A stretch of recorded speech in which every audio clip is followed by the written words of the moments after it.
السلام علیکم ورحمۃ اللہ وبرکاتہ نحمدہ ونصلی علی رسولہ الکریم اما بعد فاعوذ باللہ من الشیطان الرجیم بسم اللہ الرحمن الرحیم رب اشرح لی صدری ویسر لی امری واحلل عقدۃ من لسانی یفقہوا قولی ربنا زدنا علما ربنا زدنا علما ربنا زدنا علما بفضلہ تعالی دورہ قرآن کے سفر میں آج پارہ نمبر 23 کا آغاز کرتے ہیں۔ اعوذ باللہ من الشیطان الرجیم بسم اللہ الرحمن الرحیم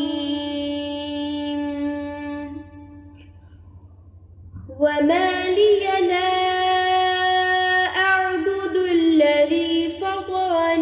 وإليه ترجعون أأتخذ من دونه آلهة إن يردني الرحمن بضر لا تغني عني شفاعتهم شيئا ولا ينقذون إني إذا لفي ضلال مبين إني آمنت بربكم فاسمعون قيل ادخل الجنة قال يا ليت قومي يعلمون بما غفر لي ربي وجعلني من المكرمين۔ بسم اللہ الرحمن الرحیم۔ سورہ یاسین آیت نمبر 22 سے آغاز کرتے ہیں۔ وما لی لا اعبد الذی فطرنی والیہ ترجعون، اور مجھے کیا ہے کہ میں عبادت نہ کروں اس ہستی کی جس نے مجھے پیدا کیا ہے اور اسی کی طرف تم سب لوٹا دیے جاؤ گے۔ تو وہ شخص جو اپنے ایمان کا اظہار کرتا ہوا اس بستی والوں کی طرف دوڑ کر آیا کہ میں انہیں اللہ کی نافرمانی سے روکوں اور انہیں بتاؤں کہ جو اللہ کے بھیجے ہوئے رسول آئے ہیں یہ برحق ہیں، اللہ کا دین سچا ہے، اس پر ایمان لے آؤ۔ اور اس نے اپنے ایمان کا کھلم کھلا اظہار کیا اور کہا کہ کوئی ایسی وجہ نہیں کہ جس کی وجہ سے میں اپنے رب کی عبادت نہ کروں، اور ہم سب کو بالآخر لوٹ کر اللہ ہی کی طرف جانا ہے۔ اَأَتَّخِذُ مِن دُونِهِ آلِهَةً، کیا میں اس کے سوا دوسروں کو معبود بنا لوں؟ اگر رحمان مجھے کوئی نقصان پہنچانا چاہے تو ان جھوٹے معبودوں کی سفارش میرے کسی کام نہیں آئے گی اور نہ وہ مجھے چھڑا سکیں گے۔ انی اذا لفی ضلال مبین، تب تو میں یقیناً بہت کھلی گمراہی میں پڑ جاؤں گا۔ اللہ تعالیٰ کے اذن سے اس کو حق کا رستہ نظر آ گیا، وہ جان گیا کہ معبود برحق صرف ایک ہے، وہ الہہ جن کی ہم پوجا کرتے ہیں وہ ہمارے کوئی کام آنے والے نہیں ہیں۔ تو اس نے کہا انی آمنت بربکم فاسمعون، میں تو تمہارے رب پر ایمان لے آیا ہوں، سو میری بات سنو۔ وہ پکارتا رہ گیا، چیختا رہ گیا کہ سن لو، یہ رسول برحق ہیں، ان کے ساتھ تم کوئی زیادتی نہ کرنا، جو کچھ وہ کہہ رہے ہیں اسے مان لو، اور جن الہوں کی تم عبادت کرتے ہو ان کی کوئی حقیقت نہیں ہے۔ پھر فرمایا یہ سب باتیں سننی تھیں تو پھر کیا ہوا کہ قوم تو پہلے ہی آگ بگولا تھی کہ جن الہوں کی ہم عبادت کرتے ہیں ہمیں کہا جا رہا ہے کہ ہم ان کو چھوڑ دیں، تو اس کی بات سن کر وہ اور مشتعل ہو گئے، اور پھر کیا کیا کہ اس شخص کو انہوں نے شہید کر دیا۔ اور ہم جانتے ہیں کہ جیسے ہی کوئی شخص اللہ کے دین کی خاطر اپنی جان دیتا ہے تو اس کی روح جنت میں چلی جاتی ہے۔ اب آگے کا احوال ان الفاظ میں اس آیت میں بیان کیا جاتا ہے کہ لدخل الجنہ، جیسے ہی ان لوگوں نے اس کو بے قصور شہید کیا تو اس کی روح کو کہہ دیا گیا کہ تم جنت میں داخل ہو جاؤ۔ جنت کے دروازے اس کے لیے کھول دیے گئے۔ قال یا لیت قومی یعلمون، اس نے کہا کاش میری قوم کو معلوم ہو جاتا۔ جیسے ہی اس کی روح نے جنت کے نظارے دیکھے اور اللہ کی مہمانی دیکھی تو اس نے کہا کاش میری قوم کے لوگ اس حقیقت کو جان پاتے کہ میرے رب نے مجھے اس ایمان لانے پر کیا انعام دیا ہے، کاش وہ اس حقیقت کو جان لیتے تو وہ بھی وہی سودا کرتے جو میں نے کیا ہے۔ تو وہ اس وقت بھی جس قوم کے لوگوں نے اس کو شہید کر دیا، وہ مرنے کے بعد بھی ان کا خیر خواہ تھا۔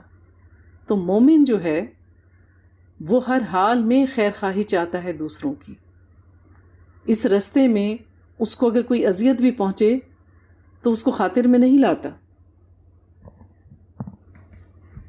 پھر فرمایا بما غفر لی ربی وجعلنی من المکرمین، وہ جو میرے رب نے مجھے مغفرت فرمائی اور مجھے باعزت لوگوں میں شامل کیا۔ کاش یہ لوگ دیکھ سکتے کہ اللہ تعالیٰ نے مجھے کتنا اعلیٰ مقام دیا ہے، میری کس طرح سے مہمانی فرمائی ہے۔ پھر فرمایا آیت نمبر 29 ان کانت الا صیحۃ واحدۃ فاذا هم خامدون، وہ تو بس ایک زوردار چنگھاڑ تھی جب وہ سب کے سب بجھے کے بجھے رہ گئے۔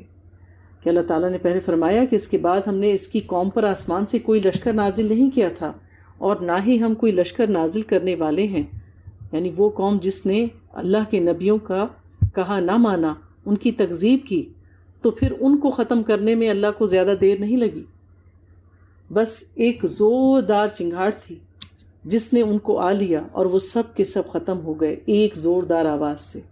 افسوس ہے ان بندوں کے حال پر کہ نہیں آتا ان کے پاس کوئی پیغمبر مگر وہ اس کا مذاق اڑاتے ہیں، کہ ہر دور میں اللہ تعالیٰ انسانوں کی رہنمائی کے لیے نبی، رسول، پیغمبر بھیجتے رہے، لیکن انہوں نے تکبر کیا اور اللہ کے دین حق کو نہ مانا، تو پھر کیا ہوا؟ ان کا رویہ ہر دور میں ایک سا ہی رہا، ہر ظالم اور متکبر کا، کہ انہوں نے پیغمبروں کا مذاق اڑایا اور اللہ کے احکامات کو پیٹھ کے پیچھے ڈال دیا۔ آیت نمبر 33 وَآیَاتُ اللَّهُمُ الْأَرْضُ الْمَيْتَةَ، اور ان کے لیے ایک نشانی مردہ زمین ہے۔ آیت نمبر 33 وَآیَاتُ اللَّهُمُ الْأَرْضُ الْمَيْتَةَ، اور ان کے لیے ایک نشانی مردہ زمین ہے۔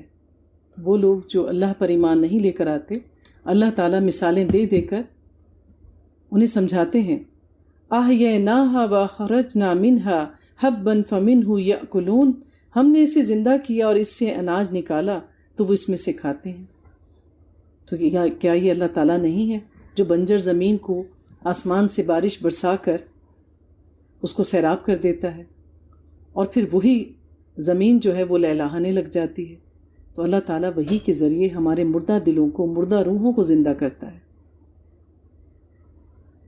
قرآن اللہ تعالیٰ کا برہان ہے، روح کی غذا نور ہے جو ہمیں قرآن سے حاصل ہوتا ہے، ہدایت سے حاصل ہوتا ہے، نیکیاں اللہ تعالیٰ کے نور حاصل کرنے کا ذریعہ بنتی ہیں۔ تو اللہ تعالیٰ مثال دے کے کہہ رہے ہیں کہ ہم اس زمین کو زندہ کرتے ہیں، پھر اس سے کیا ہوتا ہے؟ اس سے اناج اور غلہ اگتا ہے اوروں کے لیے، ٹھیک ہے؟ تو کیا ہے، ایک شخص جب اللہ کے دین کے رستے پر آتا ہے، اس کی روح سیراب ہوتی ہے اور وہ حق اور باطل میں پہچان کرنے کے قابل ہو جاتا ہے، تو پھر وہ اوروں کے لیے روشنی دکھانے کا ذریعہ بنتا ہے۔ پھر اللہ فرماتے ہیں اور ہم نے بنا دیے ہیں اس میں باغات کھجور اور انگور کے، وَفَجَرْنَا فِيهَا مِنَ الْعُيُونِ، اور جاری کر دیے ہیں ہم نے اس میں سے چشمے، اور پھر ہر ایک خیر دوسری خیر کو کھینچ کے لے کر آتی ہے، یوں دیے سے دیا جلتا ہے، اور پھر اللہ کے دین کو پہنچانے کا سفر جاری و ساری رہتا ہے، اسباب بنتے ہیں۔ اللہ فرماتے ہیں آیت نمبر 51 میں وَنُفِخَ فِي الصُّورِ فَإِذَا هُم مِّنَ الْأَجْدَاثِ إِلَىٰ رَبِّهِمْ يَنْسِلُونَ، اور سور پھونکا جائے گا تو وہ یکا یک قبروں سے نکل کر اپنے رب کی طرف دوڑ پڑیں گے۔ انسان اس دنیا میں رہتے ہوئے اس قدر مشغول ہو جاتا ہے کہ وہ اس دنیا سے جانے کے وقت کو ہی بھلا دیتا ہے، یہاں کی دنیا کو سجانے میں اتنا مگن ہوتا ہے کہ آخرت کے گھر کے بارے میں بھول جاتا ہے۔ پھر ایک وہ وقت ہوگا کہ جب سب قبروں میں سے سوئے ہوئے اٹھا دیے جائیں گے، ایک دم یکا یک نفخ میں سور پھونکا جائے گا، قبریں پھٹ جائیں گی، کوئی چاہے یا نہ چاہے۔ ایک ایسی کھینچ لینے والی آواز ہوگی کہ سب آنکھیں پھاڑے اس کی طرف دوڑے چلے جائیں گے. وہاں پہنچے بغیر چارہ نہ ہوگا. فرمایا قالوا یا ویلنا من بعثنا من مرقدنا، اور کہیں گے ہائے ہماری شامت، ہمیں کس نے اٹھا دیا ہماری قبروں میں سے، ہم تو اچھے خاصے سو رہے تھے گہری نیند، کس نے جگا دیا، کس نے ڈسٹرب کر دیا. ھذا ما وعد الرحمن وصدق المرسلون، پھر وہ خود ہی کہیں گے ارے یہ تو وہی دن ہے جس کا رحمان نے وعدہ کیا تھا اور پیغمبروں نے سچ ہی کہا تھا، یعنی یہ تو ہونا ہی تھا. ہم سمجھے تھے بس موت آ گئی تو دوبارہ نہیں اٹھائے جائیں گے، دیکھو یہ تو اگلے پچھلے سب کے سب دوڑے جا رہے ہیں. تب ان کی غفلت بھری جو زندگی انہوں نے گزاری تھی اس کا سارا نقشہ ان کے ذہن میں سامنے آ جائے گا. پھر وہ کہیں گے کہ ہاں جو وہ کہا کرتے تھے وہ تو سچ تھا. پھر ایک ہی چنگھاڑ ہوگی تو اس کے نتیجے میں وہ سب کے سب ہمارے حضور حاضر کر دیے جائیں گے. پھر اللہ پوچھیں گے فَالْيَوْمَ لَتُظْلَمُ نَفْسٌ شَيْءٌ وَلَا تُجْزَوْنَ إِلَّا مَا كُنْتُمْ تَعْمَلُونَ، بس آج کے دن کسی جان پر کوئی ظلم نہیں کیا جائے گا اور تمہیں بدلہ نہیں دیا جائے گا مگر صرف اس چیز کا جو تم نے عمل کیا. یقیناً اہل جنت اس دن مزے کرنے میں مشغول ہوں گے. تو قیامت کی خوفناکی، اس کا سارا عذاب، اس کی ساری تلخی ان لوگوں کے حصے میں آئے گی جو دنیا میں اللہ تعالیٰ کی کتاب سے منہ موڑ کے رہے، جنہوں نے نبیوں کا انکار کیا، جو اس پر ایمان لائے، اللہ کی شریعت پر عمل کیا، اللہ کے احکامات پر استطاعت کے مطابق عمل. بار بار یہ لفظ آتا ہے استطاعت کے مطابق. لا یکلف اللہ نفسا الا وسعها، اللہ تعالیٰ کسی جان پر اس کی وسعت سے زیادہ بوجھ نہیں ڈالتا. اللہ یہ نہیں کہتا کہ ہم فرشتے بن جائیں، ہم سے غلطی ہو ہی نہیں، اللہ ہماری کوششوں کو دیکھے گا کہ میرے بندے نے کوشش کی تھی، حتی الامکان کوشش کی تھی جتنی استطاعت میں ہو، پھر بھی کچھ کمی رہ گئی، غلطی ہو گئی، خطا ہو گئی، انسان بھول گیا، وہ ہمارا رب ہے، معاف کر دے گا، 70 ماؤں سے زیادہ پیار کرتا ہے. اللہ فرماتے ہیں کہ اس دن کیا منظر ہوگا. یقیناً اہل جنت اس دن مسے میں مشغول ہوں گے اور ان کی بیویاں سائے میں تختوں کے اوپر تکیے لگائے اپنی بیویوں کے ساتھ بیٹھے ہوں گے. اس میں ان کے لیے میوے ہوں گے، ہر قسم کی چیز موجود ہوگی جو بھی وہ طلب کریں گے، یعنی ان کے دل میں صرف اس کی طلب پیدا ہوگی اور وہ چیز ان کو پیش کر دی جائے گی. سلام قولا من رب رحیم، سلام کہا جائے گا رب رحیم کی طرف سے، ہر طرف سے ان پر سلامتی بھیجی جائے گی. جس طرف سے بھی فرشتے داخل ہوں گے وہاں پر ان پر سلام بھیجیں گے اور اعلان کیا جائے گا اے مجرموں آج تم الگ ہو جاؤ. اس دن اس دنیا میں رہتے ہوئے آپ دیکھیے کہ مکس ہو جاتے ہیں لوگ، اچھے اور برے گڈمڈ ہیں آپس میں. آپ کبھی ظاہر پہ معاملہ کرتے ہیں تو آپ کو اندر کا نہیں پتہ، آپ اندر کو کھوجنے کی کوشش کرتے ہیں تو ظاہر سے ہاتھ دھو بیٹھتے ہیں. یہاں سب کچھ ملا جلا چل رہا ہے، سیاہ اور سفید ملا ہوا ہے. جو اوپر سے ہے وہ اندر سے ویسا نہیں ہے، جو اندر سے اچھا ہے اس کے ساتھ ہم ظاہر میں معاملہ اچھا نہیں کرتے. پر اس دن کیا ہوگا؟ اللہ تعالیٰ سب کو چھانٹ کر الگ الگ کر دے گا، پھر کچھ بھی چھپا نہیں رہے گا، نہ نیک شخص کی نیکی نہ برے کی برائی، سب کچھ کھول کے سامنے رکھ دیا جائے گا. اللہ فرماتے ہیں اے آدم کی اولاد، کیا میں نے تم سے یہ وعدہ نہیں لیا تھا کہ تم شیطان کی بندگی نہ کرنا؟ بے شک وہ تمہارا کھلا دشمن ہے. وَأَنِعْبُدُونِی، اور میری بندگی کرنا. ھذا صراط مستقیم، یہی ہے سیدھا راستہ. اور وہ تو تم میں سے بہت سے بڑی تعداد کو گمراہ کر کے لے گیا. افلم تکونوا تعقلون، کیا تم عقل سے کام نہیں لیتے تھے؟ تمہیں اپنے رب کی باتوں پر یقین نہیں آتا تھا کہ تم نے ابلیس کا کہنا تو مانا، اور وہ رب جو برحق ہے جس نے تمہیں پیدا کیا، جس نے تمہیں سب کچھ دیا، تم نے اس کے وعدوں پر یقین نہیں کیا اور وہ تم اکثریت کو لے کے چلا گیا. ہم سب اللہ کی مخلوق ہیں. اللہ نے ہمیں بچانے کے کتنے زیادہ انتظامات کیے. ایک نماز سے دوسری نماز کے بیچ میں اگر بندے نے ایک نماز ادا کی ہے اور پھر وہ دوسری اذان ہوتی ہے وہ نماز ادا کرتا ہے، اللہ بیچ کے تمام صغیرہ گناہ معاف کر دیتے ہیں. اس سے زیادہ کیا مہربانی ہوگی ہمارے لیے. اللہ فرمائیں گے آیت نمبر 63، ھذہ جہنم التی کنتم توعدون، اب یہ جہنم حاضر ہے جس کا تم سے وعدہ کیا جاتا رہا. جس سے بچنے کی تمہیں تلقین کرتی جاتی رہی. اصلاح الیوم بما کنتم تکفرون، اور آج اس میں تم داخل ہو جاؤ اپنے کفر کی وجہ سے جو تم کرتے. یعنی میں نہیں چاہتا کہ تم وہاں جاتے، نہ میں چاہتا تھا نہ میں چاہتا ہوں، پر اللہ تعالیٰ نے تو اصول اور ضوابط بنا دیے. یہ دنیا تھوڑی ہے کہ کوئی بچہ کہیں ایڈمیشن لینے کے قابل نہیں ہے، تگڑی سی سفارش لگی یا کچھ رشوت دی، کسی سے کہہ دیا تو کیا بنا؟ وہ چیز اس کو مل گئی جس پر اس کا حق نہیں تھا. لیکن اللہ سے بڑھ کر کون انصاف کرنے والا ہے؟ وہاں صرف حقدار کو اس کا حق ملے گا، جو جہاں جانے کے قابل ہوگا، نہ ذرہ برابر کم نہ ذرہ برابر زیادہ. تو کیا ہوگا کہ انہیں جہنم میں داخل کر دیا جائے گا. الیوم نختم علی افواہہم وتکلمنا ایدیہم، اور آج ہم ان کے منہوں پر مہر لگا دیں گے اور ان کے ہاتھ ہم سے باتیں کریں گے. اس دن کوئی زبان نہیں بول پائے گی. انسان کے اپنے اعضاء اس کے خلاف گواہی دیں گے اگر اس نے کچھ غلط کیا ہوگا. وتشہد ارجلہم بما کانوا یکسبون، اور ان کے پاؤں گواہی دیں گے اس کمائی کی جس کے بارے میں وہ کرتے تھے. تو منہ، آپ دیکھیے منہ کی بات کی گئی ہے اور پاؤں کی. غلط جگہوں پر ہم چل کر جاتے ہیں اور زیادہ تر افعال ہمارے کہاں سے ہوتے ہیں؟ زبان جھوٹی گواہی دے رہی ہے، جھوٹ بول رہے ہیں، غیبت کر رہے ہیں، تانے دے رہے ہیں، غلط گواہیاں دے رہے ہیں، کسی پر الزام لگا رہے ہیں، برا بھلا کہہ رہے ہیں. یہ سب چیزیں کس سے ہوتی ہیں؟ زبان سے. نبی پاک نے کیا فرمایا تھا؟ تم مجھے اپنی شرمگاہوں اور زبان کی حفاظت کی ضمانت دے دو، میں تمہیں جنت کی ضمانت دے دوں گا. تو اس دن زبان جو ہے وہ خاموش ہوگی، اور زبان کی وجہ سے یہ جو ہمارے اعضاء ہیں یہ گواہی دیں گے.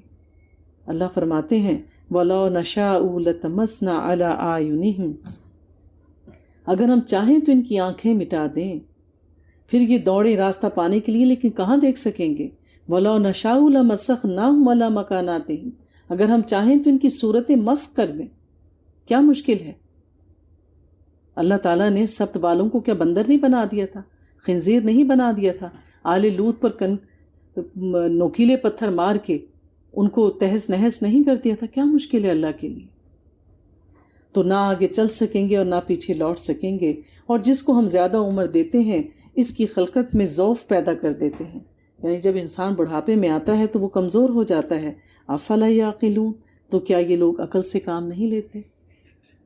اللہ تعالیٰ جس شخص کو اس دنیا میں 60 سال کی عمر عطا کر دیں گے تو قیامت کے دن اس کے پاس کوئی حجت نہیں ہوگی کہ میں نیک عمل کیوں نہ کر سکا، کیونکہ بچپن، جوانی، ادھیڑ عمر، اس میں آپ کے پاس کوئی نہ کوئی دلیل ملے گی. 60 سال کی عمر میں تو گورنمنٹ بھی ریٹائرڈ کر دیتی ہے. آپ کی ذمہ داریاں ویسی نہیں رہتی، آپ کی جسمانی ایکٹیویٹیز ویسی نہیں رہتی، سب کچھ سمٹ جاتا ہے. کھانا کم، چلنا پھرنا کم، آنا جانا کم، جسمانی مشقت کم. تو ایسے میں جو لوگ اس عمر کو پہنچ جائیں تو ان کو کیا ہے کہ یہ اللہ کی طرف سے دیا ہوا ایک بونس ہے. اس عمر کی قدر کریں. وہ لوگ جو اس عمر کو پہنچ چکے ہیں، خواہ وہ خواتین ہیں یا مرد ہیں، اس کو اللہ کا انعام جانیں کہ اللہ نے ابھی تک مہلت دے رکھی ہے. تو جو کمی بیشی گزشتہ عمر میں رہ گئی ہے اس کی تلافی کرنے کی کوشش کریں. اپنا وقت WhatsApp messages, Instagram, Facebook, YouTube ان پر نہ لگائیں. ہاں، ان سے بھی اچھی باتیں سنی جا سکتی ہیں. کوئی جانے کے قابل نہیں ہے کہیں پر، کوئی کنونس نہیں ہے یا کوئی اور مسئلہ ہے. بے شمار اچھے لیکچرز، بہت ساری ایسی جگہیں ہیں اس پر، ایسی سائٹس ہیں جہاں سے آپ دین کو سیکھ سکتے ہیں، بہتر اور مفید معلومات لے سکتے ہیں اور دوسروں تک پہنچا سکتے ہیں. اپنا وقت اس فون، اس ٹیلی ویژن اور ایسی ویب سائٹس پر ضائع مت کریں جو آپ کو قبر کے اندھیروں میں لے کے چلے جائیں. ابھی وقت ہے، مہلت ہے. اگر اس عمر تک پہنچ گئے تو اپنی آگے کی رستے کو درست کریں. اللہ فرماتے ہیں اور ہم نے ان مویشیوں کو ان کا متی کر دیا، ان میں سے بعض پر وہ سوار ہوتے ہیں اور بعض کا گوشت کھاتے ہیں، اور ان کے لیے ان میں بہت سی فائدے ہیں اور ان کے پینے کی جگہ ہیں. تو کیا یہ لوگ شکر ادا نہیں کرتے؟ بہت سے جانور ہیں جن کا ہم دودھ پیتے ہیں اور ان کے دودھ سے ہی بہت ساری پروڈکٹس بنتی ہیں جنہیں ہم اگین پھر مختلف چیزیں بنانے کے لیے استعمال کرتے ہیں. تو اللہ تعالیٰ کی ہر نعمت ہمارے لیے ہے. اللہ نے یہ سب چیزیں ہمارے لیے مسخر کی ہیں. ہماری کامیابی کس میں ہے، ہماری بقا کس میں ہے کہ ہم ان نعمتوں کو استعمال کریں، اپنی زندگی کو پورا آسائش بنائیں، سکون سے رہیں اور اللہ کی عبادت کے لیے یکسو ہو جائیں. آیت نمبر 79، قُلْ يُحْيِيهَا الَّذِي أَنشَأَهَا أَوَّلَ مَرَّةٍ. اے نبی صلی اللہ علیہ وسلم، آپ کہیے کہ ان کو وہی زندہ کرے گا جس نے ان کو پہلی مرتبہ پیدا کیا.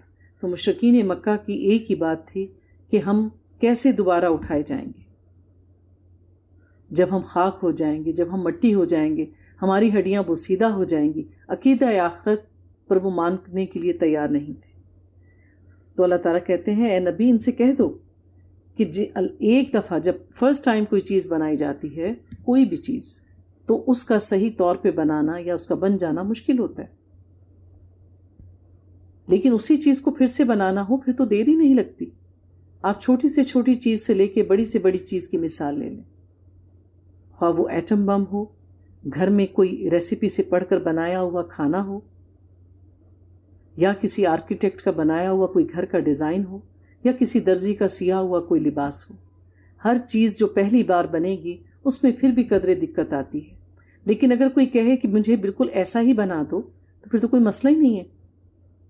تو اللہ کے لیے کیا مشکل ہوگا کہ اس نے انسان کو دوبارہ گوشت پوشت پہنانا. کیا عزیر علیہ السلام کو ان کے گدھے پر دوبارہ سے گوشت پہنا کے اللہ تعالیٰ نے یہ چیز ثابت نہیں کی تھی کہ دیکھو ایسے اٹھاؤں گا میں تم سب کو، یہ تمہارے گدھے کا پنجر سامنے کھڑا ہے، دیکھو میں کیسے گوشت پہناتا ہوں اس کو. انہیں عین الیقین دکھایا کہ دیکھ لو ایسے ہی تم سب کو پہناؤں گا. تو اللہ تعالیٰ فرماتے ہیں وَهُوَ بِكُلِّ خَلْقٍ عَلِيمٌ، اور وہ ہر مخلوق کا مکمل علم رکھنے والا ہے. الَّذِي جَعَلَ لَكُم مِّنَ الشَّجَرِ الْأَخْضَرِ نَارًا، جس نے تمہارے لیے سبز درخت سے آگ پیدا کر دی. اب اگر ہم درخت لگاتے ہیں تو کیا پرپز ہوتا ہے؟ اس پہ پھل لگے گا، وہ ہم کھائیں گے، یہ سایہ دے گا، اس سے ٹھنڈک محسوس کریں گے، آرام کریں گے. ایسا ہی ہے نا.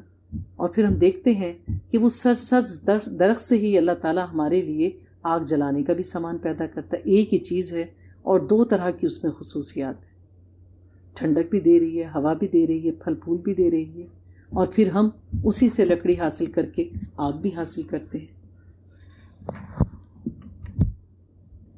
فَإِذَا أَنْتُمْ مِنْهُ تُوقِدُونَ، تو تم اس سے آگ سلگاتے ہو. أَوَلَيْسَ الَّذِي خَلَقَ السَّمَاوَاتِ وَالْأَرْضَ بِقَادِرٍ عَلَىٰ أَن يَخْلُقَ مِثْلَهُمْ، تو کیا جس نے پیدا کیا آسمانوں کو اور زمین کو وہ اس پر قادر نہیں کہ ان جیسی مخلوق دوبارہ پیدا کر دے؟ تو انسان تو ایک چھوٹی چیز ہے.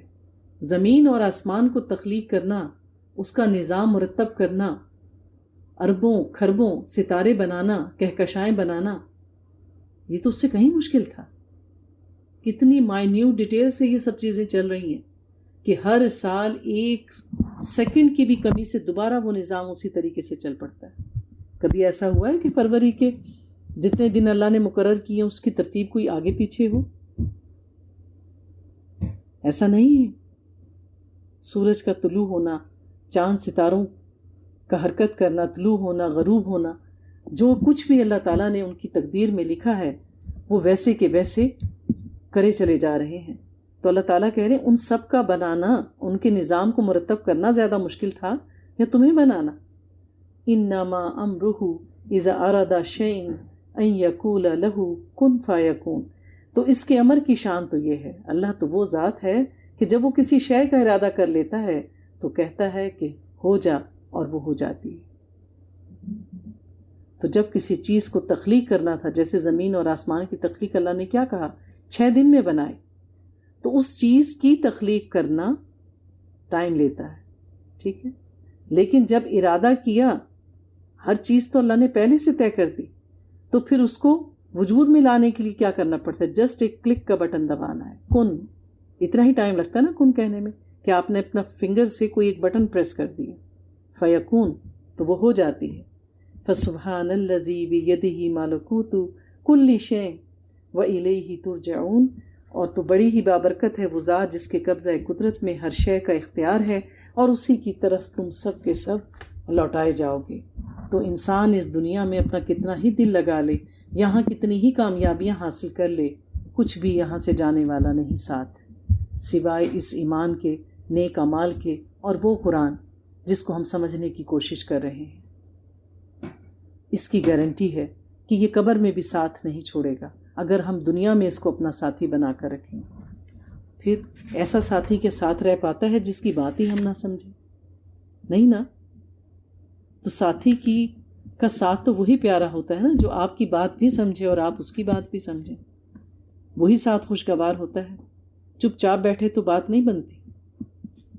سورہ صافات، بسم اللہ الرحمن الرحیم، والصافات صفا، قسم ہے فرشتوں کی جو قطار در قطار صفیں باندھے حاضر رہتے ہیں، بے شمار تعداد ہے، سب بستہ ہیں اپنے رب کے آگے۔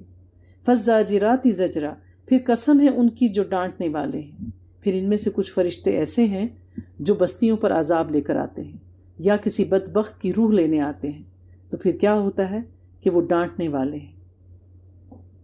فالتالیات ذکرا، پھر قسم ہے ان کی جو تلاوت کرنے والے ہیں ذکر کی، یعنی ان میں سے وہ فرشتے بھی ہیں جو اللہ کی وحی لے کر آتے ہیں انبیاء علیہ السلام کے پاس۔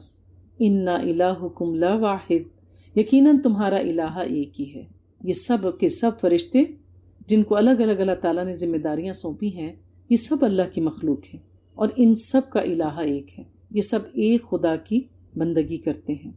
رب السماوات والارض وما بینہما ورب المشارق، مشرق کی جمع مشارق، جو مالک ہے آسمانوں اور زمین کا اور جو کچھ ان دونوں کے مابین ہے، اور تمام مشرقوں کا۔ جیسے زمین ایک سیارہ ہے، ہر سیارے کا اپنا سورج ہے اور اپنا چاند ہے، تو ایسے بہت سارے سیارے ہیں۔ پھر اس کے علاوہ یہ بھی ایک حقیقت ہے کہ اس زمین پہ رہتے ہوئے ہم دیکھتے ہیں کہ کسی ایک علاقے میں سورج نکل رہا ہوتا ہے اور کسی دنیا کے دوسرے حصے میں سورج غروب ہو رہا ہوتا ہے۔ ایسا ہی ہے نا؟ تو ہر جگہ ایک مشرق بھی ہے اور ایک مغرب بھی ہے، کہیں نہ کہیں یہ دونوں حالتوں میں سے ایک حالت میں پایا جا رہا ہے، تو اس لیے مشارق کا لفظ استعمال کیا گیا۔ ہم نے مزین کر دیا ہے آسمان دنیا کو ستاروں سے سجا کر، وَحِفْظًا مِّن كُلِّ شَيْطَانٍ مَارِدٍ، اور حفاظت کی اس کی ہر سرکش شیطان سے، لَا يَسَّمَّعُونَ إِلَى الْمَلَائِكِ الْأَعْلَىٰ، اور وہ نہیں سن پاتا ملائے اعلیٰ کی باتیں، اور اس کو مار پڑتی ہے ہر طرف سے، دَحُورًا وَلَهُمْ عَذَابٌ وَاصِبٌ، بھاگنے کے لیے ان کے پیچھے دائمی عذاب کے لیے۔ یعنی شیطان جو تھے، جب تک قرآن کا نزول نہیں ہوا تھا، ہم نے دیکھا کہ ابلیس جو ہے وہ اوپر آسمانوں پر جاتا تھا، فرشتوں کے درمیان رہتا تھا، یوں جنات بھی آیا جایا کرتے تھے۔ قرآن کے نزول کے بعد اللہ تعالیٰ نے ان سب کو مردود قرار دیا اور اوپر آسمانوں پر ان کی پہنچ کو مشکل بنا دیا، ان کا جانا منع ہے۔ اب ان میں سے جو کوئی ملائے اعلیٰ کے فیصلے سننے کی کوشش کرتا ہے، کوئی کاہن جس کے قبضے میں کوئی جن ہو اور وہ اس کو حکم دے کہ ذرا مجھے آ کے کوئی بات بتاؤ، تو ظاہر ہے وہ تو اس کے تابع ہوتے ہیں، پروان اوپر پرواز کرتے ہیں اور سننے کی کوشش کرتے ہیں کہ کوئی پیغام لے کے جا رہا ہو فرشتہ، کوئی آپس میں بات کر رہا ہو، یا منادی اتنی زور سے کرائی گئی ہو آسمانوں پر کہ شاید میں اس کو سن لوں تھوڑی دور رہ کے، اور اس میں سے وہ کچھ اچک بھی لیتے ہیں، لیکن اللہ کے اذن سے جتنا اللہ سنوانا چاہے۔ اس میں بھی اللہ کی کتنی حکمت ہے۔ آپ دیکھیے کہ کہتے ہیں نا کہ اگر آپ پتھر کو سجدہ کریں گے، دینا تو اللہ نے ہے، وہ سمجھتے ہیں اس کے آگے سجدہ کیا تو اللہ نے مجھے دیا، وہ تو چیز آپ کی تقدیر میں تھی۔ آپ چاہے کسی بت کو سجدہ کر کے مانگیں، یا کسی صلیب کے آگے کھڑے ہو کر مانگیں، یا کسی سورج کو خدا مان کے مانگیں، وہ چیز تو آپ کو مل ہی جائے گی۔ تو لہٰذا اللہ نے ان کی بھی تو روزی روٹی چلانی ہے نا، تو کچھ نہ کچھ ان کو سنوا دیا جاتا ہے، اور پھر فرشتے دیکھتے ہیں ان کو سنتا ہوا تو شہاب ثاقب مار کے ان کو جلا دیا جاتا ہے، الا یہ کہ کوئی بچ نکلے۔ اللہ فرماتے ہیں آیت نمبر 11 میں، فَاسْتَفْتِهِمْ أَهُمْ أَشَدُّ خَلْقًا أَمْ مَنْ خَلَقْنَا، اے نبی ان سے پوچھئے کیا ان کی تخلیق زیادہ مشکل ہے یا وہ کچھ جو ہم نے پیدا کیا؟ اے انسان تو غور کر، ایک انسان کو بنانا اور اس ساری کائنات کو اور اس کے نظام کو بنانا کیا مشکل ہے اس میں؟ ستارے ٹوٹتے بھی رہتے ہیں، نئے ستارے وجود میں آتے رہتے ہیں، کہکشائیں نئی نئی گلیکسیز بنتی رہتی ہیں۔ اللہ کے لیے کیا مشکل ہے؟ کچھ بھی نہیں۔ اِنَّا خَلَقْنَاهُم مِّن طِينٍ لَازِبٍ، اے انسان ہم نے تو تجھے لیزدار گارے سے پیدا کیا ہے، بل عجبت و یسخرون، بلکہ اے نبی آپ تعجب کرتے ہیں اور یہ لوگ تمسخر کرتے ہیں۔ وَإِذَا ذُكِّرُوا لَا يَذْكُرُونَ، اور جب انہیں نصیحت کی جاتی ہے تو وہ نصیحت حاصل نہیں کرتے، اور جب کوئی نشانی دیکھتے ہیں تو مذاق اڑاتے ہیں اور کہتے ہیں یہ تو کچھ بھی نہیں، ایک کھلا جادو ہے۔ وہ کہتے ہیں کیا جب ہم مر جائیں گے، مٹی ہو جائیں گی ہماری ہڈیاں، تو ہم کیسے دوبارہ اٹھائے جائیں گے؟ اَوَا آبَاؤُنَا الْأَوَّلُونَ، اور کیا پہلے زمانے کے ہمارے آباء و اجداد کو بھی اسی طرح سے اٹھایا جائے گا؟ یعنی عقیدہ آخرت پر ایمان لانے والے نہیں ہیں، دوبارہ اسی الجھن کا شکار ہو جاتے ہیں۔ اور پھر ان کا کیا حال ہوگا جو آخرت کو جھٹلائیں گے؟ عقیدہ آخرت پر ایمان لائے بغیر ہم مومن نہیں ہو سکتے۔ بنی الاسلام علی خمس، شہادت ان لا الہ الا اللہ واشہد ان محمدًا عبدہ ورسولہ واقام الصلاۃ وایتاء الزکوٰۃ وصوم رمضان وحج البیت اللہ الحرام، یہ سب ارکان اسلام۔ اور ایمان مکمل نہیں ہوتا ہمارا جب تک ہم آخرت پر ایمان نہ لے کر آئیں۔ تو جس کا عقیدہ آخرت متزلزل ہے، جو آخرت پر ایمان نہیں لاتا، تو وہ مومن نہیں ہے۔ تو کیا ہوگا کہ یہ سب کے سب جہنم کا ایندھن بنیں گے۔ الا عباد اللہ المخلصین، آیت نمبر 40، سوائے اللہ کے مخلص بندوں کے، اور ان کے تو کیا کہنے، اولئک لہم رزق معلوم، یہی وہ لوگ ہیں جن کے لیے طے شدہ رزق ہے،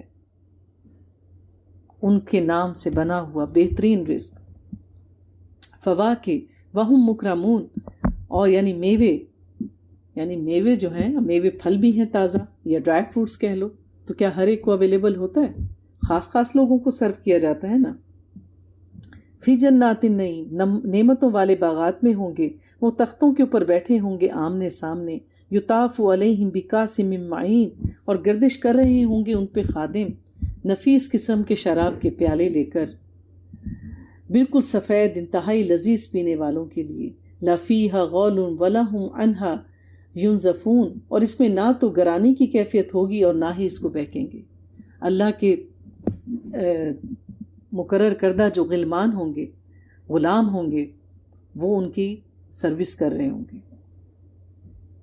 بہترین قسم کے پیالوں میں شراب طہور ڈالی ہوئی ہوگی، اور وہ اتنی نفیس ہوگی کہ اس کو پینے کے بعد نہ کوئی بہکے گا، نہ کوئی بےہودہ گوئی کرے گا۔ وَعِندَهُمْ قَاصِرَاتُ الطَّرْفِ عِین، اور ان کے پاس ہوں گی نیچی نگاہوں والی، بڑی آنکھوں والی بیویاں، کَأَنَّهُنَّ بَیضٌ مَکْنُون، گویا وہ انڈے ہوں چھپا کر رکھے گئے۔ تو بیضہ سفید کو کہتے ہیں، یعنی ان کی آنکھیں بڑی ہوں گی، اور یہ جو سفیدی والا حصہ ہے ہماری آنکھ کا، یہ ان کا زیادہ اور نمایاں ہوگا۔ پھر وہ ایک دوسرے کی طرف رخ کر کر سوال کریں گے۔ ان میں سے ایک کہنے والا کہے گا، میرا ایک ساتھی ہوتا تھا، وہ کہا کرتا تھا کہ کیا تم بھی ان نبیوں کی تصدیق کرتے ہو؟ کیا ہم مر جائیں گے یا ان باتوں کی تصدیق کرتے ہو کہ جب ہم مر جائیں گے تو ہماری ہڈیاں رہ جائیں گی، تو پھر ہمیں کیسے زندہ کیا جائے گا؟ تو کیا تم اس بات پہ یقین رکھتے ہو؟ وہ مجھ سے پوچھتا تھا۔ اب مجھے وہ ساتھی میرا نظر نہیں آتا، کہاں ہے وہ؟ قال هل انتم مطلعون، تو ایک طرف سے آواز دی جائے گی، کیا تم چاہتے ہو کہ تم اس کو دیکھو کہ وہ کہاں ہے؟ تو پھر وہ دیکھے گا جھانک کر، فَأَطَلَّعَ فَرَآهُ فِي سَوَاءِ الْجَحِيمِ، تو وہ جھانکے گا اور دیکھے گا دوزخ کے عین درمیان وہ شخص ہوگا جو اسے کہتا تھا کہ تم بھی اس شخص کا اقرار کرتے ہو جو کہتا ہے کہ آخرت میں تمہیں حساب کتاب دینا ہوگا۔ قَالَ تَاللَّهِ إِن كِدتَّ لَتُرْدِينِ، اور پکار اٹھے گا اللہ کی قسم تم تو قریب تھا کہ مجھے بھی برباد کر دیتے، کیونکہ دوست کے دین پر ہوتا ہے، ایک دوسرے کو مشورے دیے جاتے ہیں، ایک دوسرے کی باتوں پر عمل کیا جاتا ہے۔ تو کہے گا کہ میں نے شکر ہے کہ میں نے تمہاری بات نہ مانی، اللہ نے مجھے سیدھی راستہ دکھایا اور میں تمہارے کہے پہ نہ چلا اور میں نے ان کی تکذیب نہ کی، تو آج میں نعمتوں بھری جنت میں ہوں اور اس کا ٹھکانہ جہنم ہے۔ وَلَوْلَا نِعْمَةُ رَبِّي لَكُنْتُ مِنَ الْمُحْضَرِينَ، اور اگر میرے رب کی نعمت مجھ پر نہ ہوتی تو میں لازماً ان پکڑے ہوئے لوگوں میں ہوتا، یعنی میں بھی تمہاری جگہ جہنم میں ہوتا۔ افما نحن بمیتین، تو کیا اب ہمیں مرنا تو نہیں؟ پوچھیں گے۔ الا موتتنا الاولی وما نحن بمعذبین، سوائے ہماری اس پہلی موت کے، اور اب ہمیں کوئی عذاب نہیں دیا جائے گا۔ تو جنتیوں کو خوشخبری کیا ہوگی کہ اب کوئی موت نہیں آئے گی. موت کا ہی ڈر ہوتا ہے نا دنیا میں انسان کو سب سے زیادہ، کہ اب کوئی موت نہیں ہے. جب اللہ تعالیٰ حساب کتاب کر دیں گے تو موت کو بھی ایک بچڑے کی شکل میں لا کے ذبح کر دیا جائے گا کہ اب کوئی موت نہیں، ہمیشگی کی زندگی. جو کچھ تمہیں انعامات دیے جائیں گے نہ وہ کبھی کم ہوں گے، نہ کبھی ختم ہوں گے، نہ بوسیدہ ہوں گے، نہ کبھی تم ان سے اکتاؤ گے. یہ ہے اللہ تعالیٰ کی جنت. ان ھذا لہو الفوز العظیم، یقیناً یہی ہے بہت بڑی کامیابی. اللہ تعالیٰ فرماتے ہیں کہ پھر جہنمیوں کی کیا مثال ہوگی. اذالک خیر نزل ام شجرۃ الزقوم، بھلا مہمانی کے طور پر یہ بہتر ہے یا زقوم کا درخت؟ پوچھو ذرا ان سے کہ جو جنت میں تمہیں دیا جا رہی ہے مہمانی وہ بہتر یا زقوم کا درخت جو یہ لوگ جہنم میں رہتے ہوئے کھائیں گے؟ ہم نے اس درخت کو فتنہ بنا دیا ہے ظالموں کے لیے، ایک آزمائش ہے ان کے لیے. انہا شجرۃ تخرج فی اصل الجحیم، وہ ایک درخت ہے جو جہنم کی تہہ میں سے نکلے گا. احادیث میں بھی ہمیں اس کا ذکر ملتا ہے کہ ایک درخت ہوگا جس کی جڑیں جہنم کے درمیان میں ہوں گی اور وہ وہاں سے نکلے گا. تو جب یہ آیات پڑھ کر سنائی گئیں تو انہوں نے کہا اوہو، کبھی تو یہ کہتے ہیں کہ جہنم میں آگ ہی آگ ہوگی، اب دیکھو یہ کیا باتیں کرتے ہیں کہ جہنم میں ایک درخت بھی ہوگا. اللہ کہہ رہا ہے ہوگا تو ہوگا، وہ ایسا ہی درخت ہوگا جو آگ میں پلے بڑھے گا. جو جانور درندے ہوتے ہیں اللہ نے ان کو بھی تو پالنے کا انتظام کیا ہے نا. ان کو آپ پالتو جانور تو نہیں بنایا، ان کو پیٹ اینیملز تو نہیں بنایا. تو جس کو جہاں رہنا ہے پلنا بڑھنا ہے اللہ تعالیٰ اسی کے حساب سے اس میں خصوصیات رکھتا ہے نا. کیا دنیا میں دیکھ کر ان باتوں پہ غور نہیں کرتے؟ تو وہ ایسا ہی درخت ہوگا جس کی خوراک آگ ہی ہوگی. اور جہنم کی آگ ایسی آگ جو جلائے گی بھی اور مرنے بھی نہیں دے گی. اس کے خوشے ایسے ہوں گے جیسے شیطان کے سر، اس میں بڑے شیطان کے سر کی طرح کی بڑی بڑی کوئی چیز اگی ہوئی ہوگی، یعنی غیر معمولی طور پر بڑی جسامت ہوگی، انتہائی بدنما. پھر وہ اس میں سے کھائیں گے اور اسی سے اپنے پیٹوں کو بھریں گے. پھر اس کے اوپر ان کے لیے گرم پانی کا میزہ ہوگا. آپ دیکھیے کہ کوئی گرم چیز ہم کھا لیں تو کیا ہوتا ہے کہ فوراً دل چاہتا ہے پانی پئیں. تو جب جہنمی اس کو کھائیں گے تو ان کے اندر آگ لگ جائے گی، وہ کہیں گے پینے کو کچھ دو. تو ان کو ان کے زخموں کا دھون دیا جائے گا جو دراصل زخموں، پیپ اور خون کا ایک آمیزہ ہوگا، اور گرمی کی وجہ سے وہ بھی کھول رہا ہوگا. ثم ان مرجعهم لا الى الجحیم، پھر ان کا لوٹ کر آنا ہے جہنم کی طرف. وہ اس تمام سختی سے بھاگنے کی کوشش کریں گے پر انہیں پکڑ کر واپس اسی جہنم میں ڈال دیا جائے گا. آج یہ زندگی ہے، مہلت ہے، انسان کے پاس آپشنز ہیں کہ وہ اپنے اس 24 گھنٹوں کو، ہفتے کے 7 دنوں کو، مہینے کے 30 دن اور سال کے 12 مہینے وہ کیسے گزارنا چاہتا ہے. اور وہ مال جو اللہ نے دیا، خواہ وہ کم ہے یا زیادہ، اس میں سے اس نے کتنا حصہ رکھا ہے آخرت کے لیے. ابھی ہمارے پاس مہلت ہے، ابھی ہم زندہ ہیں، سانس لے رہے ہیں.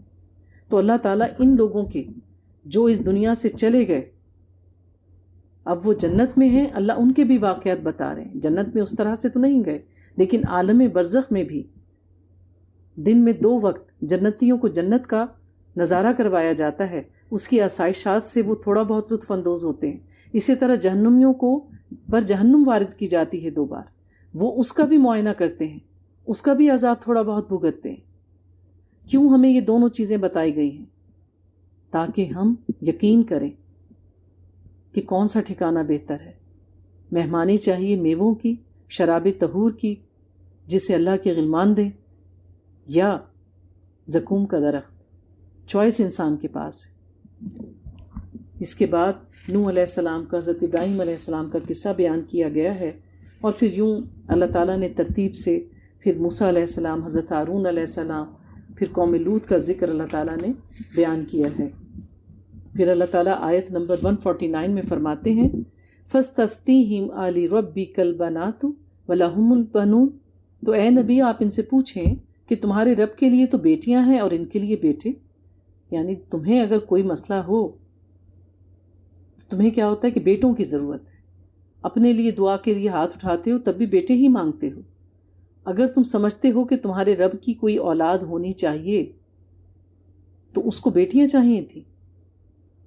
تمہاری مدد کے لیے اللہ بیٹے پیدا کرے اور اللہ کو اپنے لیے مدد درکار ہو تمہارے سوچ کے مطابق تو اللہ کو بیٹیاں، کیونکہ یہ کیا کہا کرتے تھے کہ یہ فرشتے اللہ کی بیٹیاں ہیں، تبھی تو اتنی تابعداری کرتے ہیں۔ ام خلقنا الملائکۃ اناسا وہم شاہدون، کیا واقعی ہم نے فرشتوں کو مونس بنایا ہے؟ کیا وہ اس کے گواہ ہیں؟ کیا یہ جانتے ہیں، ان کے پاس کوئی دلیل ہے کہ یہ ان فرشتوں کو جو میری تابعداری کرتے ہیں، اللہ کے احکامات بجا لاتے ہیں، تو یہ کہتے ہیں کہ یہ بیٹیوں کی طرح ہیں جو ہر حکم کو منوان مان لیتی ہیں، جو ان کے سارے فیصلوں کو تسلیم کر لیتی ہیں؟ تو کیا جب اللہ تعالیٰ ان کو تخلیق کر رہا تھا یہ وہاں پر موجود تھے؟ خبردار، یقیناً یہ لوگ جھوٹ گھڑ کر کہتے ہیں کہ اللہ کی ایک اولاد ہے، یقیناً یہ جھوٹے ہیں۔ کیا اس نے بیٹیاں پسند کر لیں بیٹوں کو چھوڑ کر؟ تمہیں کیا ہو گیا ہے؟ کیف تحکمون، تم کیسا فیصلہ کرتے ہو؟ افلا تذکرون، تم ہوش سے کام نہیں لیتے؟ اللہ جو سب کچھ بنا سکتا ہے، وہ حی اور قیوم ہے، ہمیشہ سے ہے، ہمیشہ قائم رہے گا، وہ غنی ہے، وہ بے نیاز ہے، وہ صمد ہے، وہ محمود ہے، اس کو کسی کے سہارے کی ضرورت نہیں، تو وہ کیوں بنائے کسی کو؟ کیا تمہارے پاس کوئی واضح سند موجود ہو تو لاؤ اپنی کتاب اگر تم اپنے دعووں میں سچے ہو۔ وَجَعَلُوا بَيْنَهُ وَبَيْنَ الْجِنَّةِ نَسَبًا، انہوں نے تو اللہ اور جنوں کے درمیان میں بھی ایک نسبی رشتہ بنا لیا، حالانکہ جنوں کو خوب معلوم ہے کہ وہ تو گرفتار کر کے حاضر کیے جائیں گے، یعنی انہوں نے جنوں کا تعلق بھی اللہ کے ساتھ جوڑ دیا، جبکہ جن خود جانتے ہیں کہ ان کی اکثریت کہاں جانے والی ہے، جہنم میں۔ سبحان اللہ عما یصفون، اللہ پاک ہے ان باتوں سے جو لوگ بنا رہے ہیں۔ الا عباد اللہ المخلصین، پھر کہہ دیا گیا سوائے اللہ کے ان نیک بندوں کے جو کہ خالص ہیں۔ فإنکم وما تعبدون، پس تم اور جن کو تم پوچھتے ہو تم اللہ کے خلاف کسی کو بہکا نہیں سکتے۔ الا من هو صال الجحیم، سوائے اس کے جو خود جہنم میں گرنے والا ہو۔ تو جو اللہ کے چنے ہوئے خالص بندے ہیں جو توحید پر جم جاتے ہیں، خواہ شیطان اپنے لشکر کے لشکر لے کر آ جائے، وہ ان میں سے کسی ایک کو بھی بہکا نہیں پائے گا۔ یہی وہ لوگ ہیں جو دین پر جمنے والے ہیں، جو دین کے رستے میں آنے والی تمام تکلیفوں کو، تنگیوں کو برداشت کرتے ہیں، کچھ بھی ہو جائے اپنے ایمان کو نہیں بیچتے، اس کا سودا نہیں کرتے، دنیا کی تنگی اٹھا لیتے ہیں، لوگوں کی غلط باتیں برداشت کر لیتے ہیں، کم میں گزارا کر لیتے ہیں، لیکن ایمان پر کوئی کمپرومائز نہیں کرتے۔ انہیں پتہ ہے کہ یہ کتنی قیمتی متاع ہے، ایمان ہے تو سب کچھ ہے، ایمان نہیں تو کچھ بھی نہیں۔ اللہ فرماتے ہیں وَمَا مِنَّا إِلَّا لَهُ مَقَامٌ مَعْلُومٌ، اور ہم میں سے کوئی نہیں مگر اس کے لیے ایک مقام مقرر ہے، یعنی یہ فرشتوں کی بات بتائی جا رہی ہے۔ وَإِنَّا لَنَحْنُ الصَّافُونَ، اور ہم تو سب کے سب صفیں باندھے کھڑے رہتے ہیں۔ یعنی اللہ تعالیٰ فرشتوں کے قول کو بیان کر رہے ہیں کہ یہ جو کہتے ہیں کہ فرشتے اللہ کی بیٹیاں، تو فرشتوں کا کیا خیال ہے؟ وہ کہتے ہیں ہم میں سے تو اللہ نے ہر ایک کا ایک درجہ بنا رکھا ہے، جس نے جو کام کرنا ہے اس کو پتہ ہے، اس کے لیے مقرر ہے، طے شدہ ہے، اور ہم تو صف کے صف باندھ کے اللہ کے آگے کھڑے رہتے ہیں۔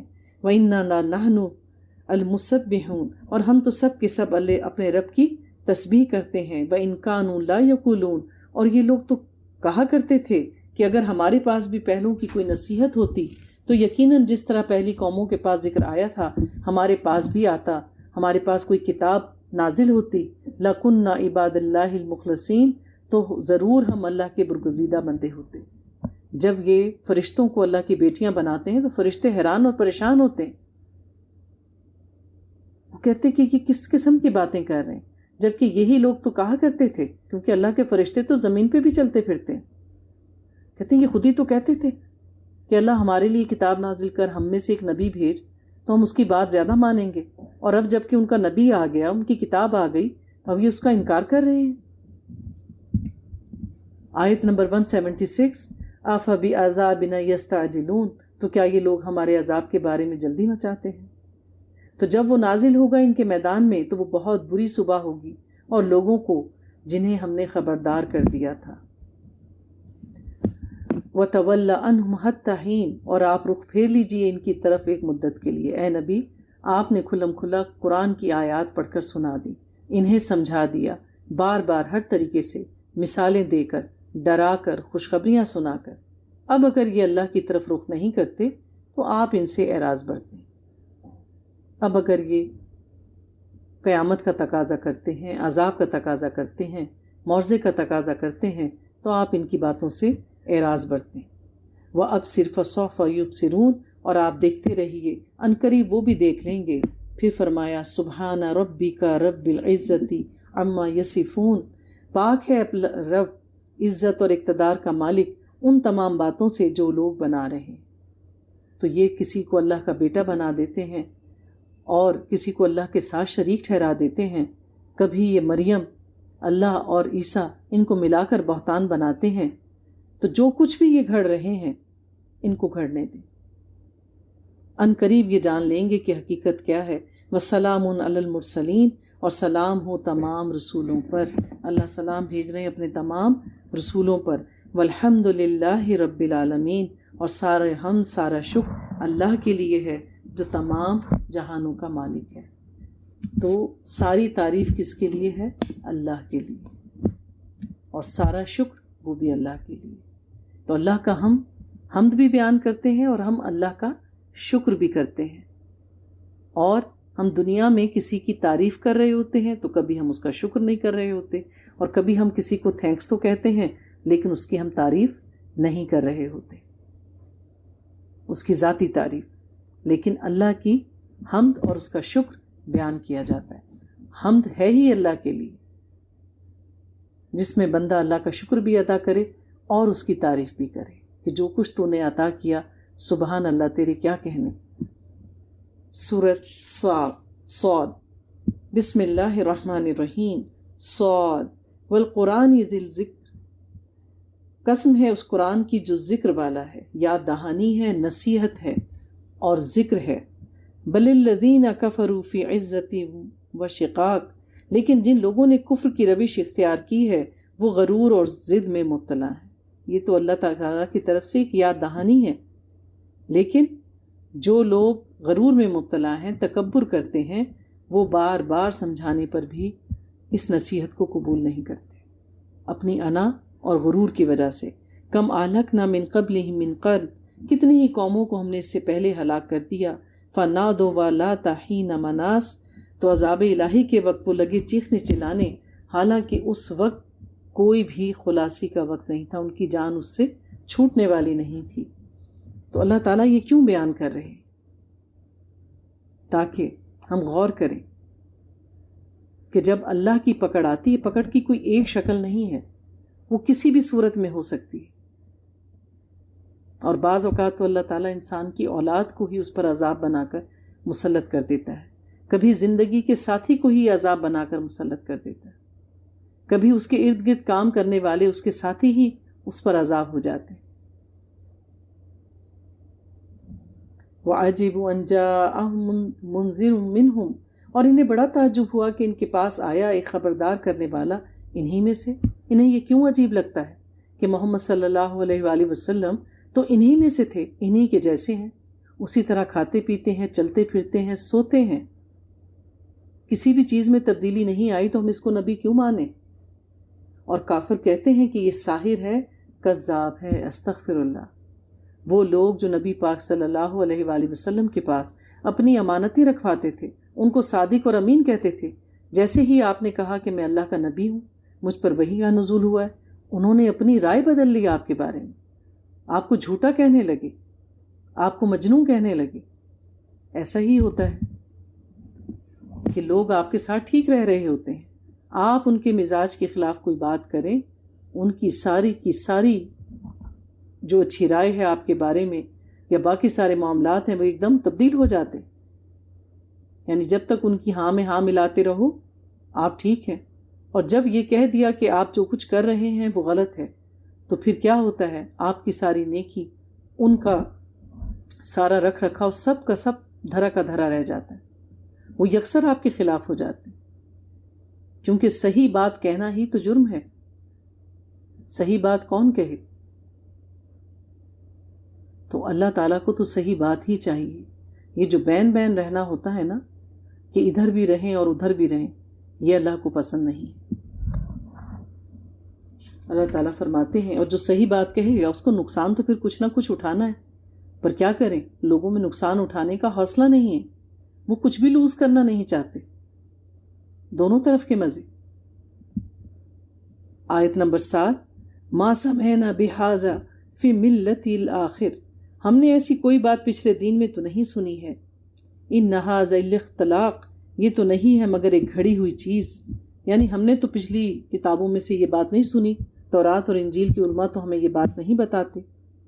تو اس کا مطلب ہے کہ جو قرآن ہے وہ گھڑا ہوا ہے، کیونکہ وہ تو سچی کتابیں ہیں. اللہ فرماتے ہیں آیت نمبر 10، ام لہم ملک السماوات والارض وما بینہما، کیا ان کے پاس بادشاہی آسمانوں اور زمین کی اور جو کچھ ان کے مابین ہے؟ یعنی جن کو یہ اللہ کو چھوڑ کر اپنا خدا مان رہے ہیں تو پوچھو کہ زمین اور آسمان کی بادشاہی ہے ان کے پاس. فَلْيَرْتَقُوا فِي الْأَسْبَابِ، تو چاہیے کہ یہ چڑھ جائیں رسیاں تان کر آسمان پر. کیوں کہا جا رہا ہے کہ اگر یہ الہ زمین اور آسمان کے مالک ہیں تو رسیاں پکڑیں آسمان پر چڑھ جائیں، کیونکہ دنیا کا تو یہی معمول ہے. اگر کسی کے پاس کوئی اختیار ہوتا ہے، کسی کا کوئی عہدہ ہوتا ہے، وہ اوروں سے ذرا بڑا ہوتا ہے تو کیا ہوتا ہے؟ اس کا مقام اونچا ہوتا ہے، اس کا گھر اونچا ہوتا ہے، اس کی گاڑی بڑی ہوتی ہے، اس کے پروٹوکول زیادہ ہوتے ہیں، اس کی ہر چیز میں وسعت ہو جاتی ہے، پھر وہ نیچے تھوڑی رہتے ہیں. تو اگر یہ الہ ہیں، ان میں کوئی خاص بات ہے تو یہ چڑھ دوڑیں جا کے آسمان پر اپنا مقام بنائیں، کیونکہ اللہ تو رب العزت ہے، ساری کائنات کا مالک ہے، اس کا عرش سب سے اوپر ہے، اس سے اوپر کچھ بھی نہیں ہے. اگر یہ خدائی کا دعویٰ کرتے ہیں تو چڑھ دوڑیں، ذرا چڑھ کر دکھائیں. یہ بھی ایک لشکر ہے پہلے ہلاک کیے گئے لشکروں میں سے جو اب یہاں ہلاک ہوگا. یعنی ایسے بہت سے لوگ آئے دعوے دار اور اللہ نے ان سب کو ختم کیا، اب ان کی ختم ہونے کی باری ہے. اس سے پہلے جھٹلایا تھا قوم نوح، قوم عاد اور میخوں والے فرعون نے، اور قوم سمود، قوم لوط اور قوم شعیب نے. پھر ان سب کے لشکر ہلاک کر دیے گئے. ان کل الا کذب برسولی فحق عقاب، تو ان سبھی رسولوں کی تکذیب کی گئی. ان سارے رسولوں کو ان کی قوموں نے جھٹلایا تو پھر کیا ہوا؟ ان کی قومیں اللہ کی سزا کی مستحق ہو گئیں. تو اب ان لوگوں کو کہو کہ انتظار کریں، اب صرف ایک چنگھاڑ کے جس میں کوئی وقفہ نہیں ہوگا. یعنی ایک چنگھاڑ آئے گی. تو اللہ تعالیٰ نے ایک چنگھاڑ کے ساتھ کئی قوموں کو تباہ و برباد کیا. اور سائنس کی بات اب ثابت کر چکی ہے کہ آواز کی جو ویوز ہیں اگر ان کی ایک خاص انٹینسٹی ہو تو کیا ہوتا ہے؟ وہ ہلاکت کا باعث ہو سکتی ہیں. وَقَالُوا رَبَّنَا عَجِّل لَنَا قِطَّنَا قَبْلَ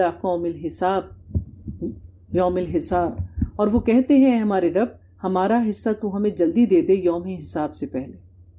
یعنی وہ نبی پاک صلی اللہ علیہ وآلہ وسلم جب ان کو ڈراتے کہ تم اللہ کی آیات کا مذاق نہ اڑاؤ، دیکھو خانہ کعبہ کا برہنہ طواف نہ کرو، اللہ کے احکامات کی خلاف ورزی نہ کرو، تو وہ کہتے لو ہم نے کر لیا، اب اپنے رب سے کہو کہ ہم پر عذاب لے کر آئے. یوں وہ نبی پاک صلی اللہ علیہ وآلہ وسلم کا مذاق اڑایا کرتے تھے. آیت نمبر 17، اصبر علی ما یقولون، اے نبی صبر کیجئے جو لوگ یہ کہہ رہے ہیں، اور آپ تذکرہ کیجئے ہمارے بندے داؤد کا جو بہت قوت والا تھا، بے شک وہ اللہ کی طرف بہت رجوع کرنے والا تھا. رجوع کے معنی کیا ہے؟ واپس پلٹنا. تو کیا تھا کہ وہ اللہ کی طرف رجوع کرتے تھے، بار بار اللہ سے استغفار کیا کرتے تھے. اللہ تعالیٰ کہتے ہیں ہم نے تو اس کے ساتھ پہاڑوں کو مسخر کر دیا تھا جو اس کے ساتھ تسبیح کرتے تھے صبح اور شام. یعنی اتنا زیادہ نوازا تھا اللہ تعالیٰ نے، اور ہم نے اس کی حکومت کو مضبوط کیا تھا، اس کو حکمت عطا کی اور ان کو فیصلہ کن بات کہنے کی صلاحیت بھی عطا کی تھی. پھر کیا ہوا؟ آیت نمبر 21، وَهَلْ أَتَاكَ نَبَأُ الْخَصْمِ، کیا آپ کے پاس جھگڑنے والوں کی خبر آئی ہے؟ جب دیوار پھلانگ کر محراب میں داخل ہوئے دو لوگ. یعنی ایک بار حضرت داؤد علیہ السلام اپنے حجرے میں تنہائی میں عبادت کر رہے تھے تو دو لوگ ان کے حجرے میں داخل ہو گئے. اچانک دو لوگوں کو اتنی ساری لوگوں کی موجودگی میں، یعنی حفاظت، ظاہر ہے آپ اس وقت کے بادشاہ بھی تھے، اب کتنا پہرا، کتنا پروٹوکول ہوتا ہے، اس کے باوجود آپ کی خلوت میں کوئی آ جائے تو آپ کو تشویش ہوئی، آپ ڈر گئے کہ یہ کون لوگ آ گئے، ان کی نیت صحیح معلوم نہیں ہوتی. تو انہوں نے کہا کہ ڈرے نہیں، ہم آپ کے پاس ایک مقدمہ لے کر آئے ہیں، ہم میں سے ایک نے دوسرے پر زیادتی کی ہے، تو آپ ہمارے درمیان ذرا حق کے ساتھ فیصلہ کر لیں ہماری بات سن کر، اور ہماری سیدھی بات کی طرف رہنمائی کریں، ہمیں بتائیں کہ کیا صحیح ہے اور کیا غلط ہے. ان ھذا اخی، یہ میرا بھائی ہے، لہو 99 نعجۃ، 90 9 اور 90 99 نعجۃ بکریاں، دمبیاں چھوٹی، ولی و نعجۃ واحدہ، اس کے پاس 99 دمبیاں ہیں اور میرے پاس ایک ہی دمبی ہے. اب یہ کہتا ہے کہ وہ تمہارے پاس تو صرف ایک ہے، وہ بھی مجھے دے دو. اور اس نے مجھے باتیں کر کر کے قائل کر لیا، مجھے گفتگو میں دبا لیا. قال لقد ظلمک بسؤال ناجتک الی نعاجہ، داؤد علیہ السلام نے کہا یہ تو واقعتاً اس نے ظلم کیا تمہاری دمبی کو اپنی دمبیوں کے ساتھ ملانے کا مطالبہ کر کے. وَإِنَّ كَثِيرًا مِّنَ الْخُلَطَاءِ لَا يَبْغِي بَعْضُهُمْ عَلَىٰ بَعْضٍ، اور یقیناً مشترکہ معاملہ رکھنے والوں میں سے اکثر ایک دوسرے پر زیادتی کرتے ہیں. آپ نے کہا کہ ہاں، جب مختلف چیزیں ایک ساتھ ہوں، کسی کی چیز ہو تو کیا ہوتا ہے، زیادتی تو ہو جاتی ہے. إِلَّا الَّذِينَ آمَنُوا وَعَمِلُوا الصَّالِحَاتِ وَقَلِيلٌ مَّا هُمْ، سوائے ان لوگوں کے جو صاحب ایمان ہوں اور نیک عمل کرنے والے ہوں، لیکن ایسے لوگ تو بہت ہی کم ہیں. وَظَنَّ داود أَنَّمَا فَتَنَّهُ، اور داؤد کو اچانک خیال آیا کہ ہم نے اسے آزمایا ہے. اللہ تعالیٰ نے، کہا جاتا ہے کہ ان دو لوگوں کو یعنی فرشتوں کو انسانوں کی شکل میں بھیجا تھا. حضرت داؤد علیہ السلام سے کچھ غلطی کا ارتکاب ہونے والا تھا، اس سے ان کو باز رکھنے کے لیے. ہماری شریعت محمدی میں کسی شخص کو کسی عذر کے تحت 4 شادیاں کرنے کی اجازت ہے، ٹھیک ہے. ایک وقت میں وہ 4 سے زیادہ بیویاں نہیں رکھ سکتا، اور نبی پاک صلی اللہ علیہ وآلہ وسلم اس 4 کی بندش سے مستثنیٰ تھے، ٹھیک ہے.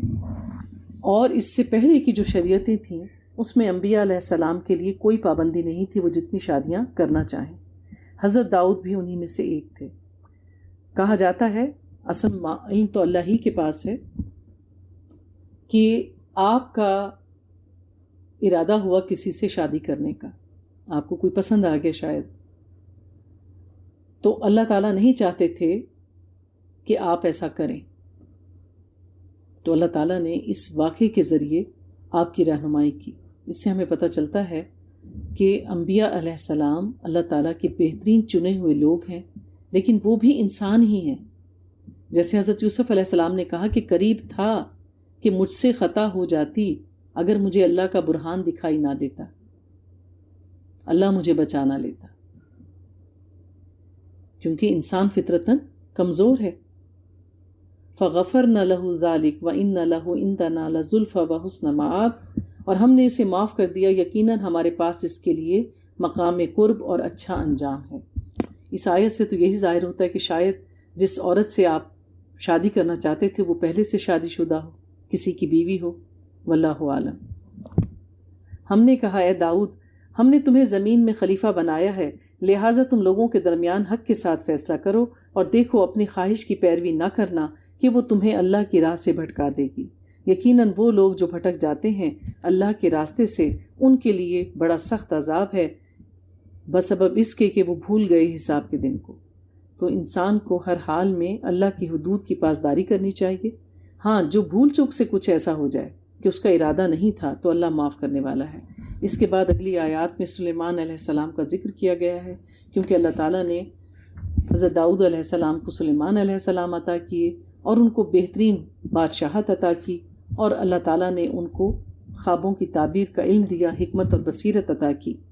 آیت نمبر 34، وَلَقَدْ فَتَنَّا سُلَيْمَانَ وَأَلْقَيْنَا عَلَىٰ كُرْسِيِّهِ جَسَدًا ثُمَّ أَنَابَ، اور اسی طرح ہم نے آزمائش میں ڈالا سلیمان کو، والد کو بھی آزمایا گیا اور آپ پر بھی آزمائش ڈالی، اور اس کے تخت پر ہم نے ایک جسم ڈال دیا، پھر اس نے رجوع کیا.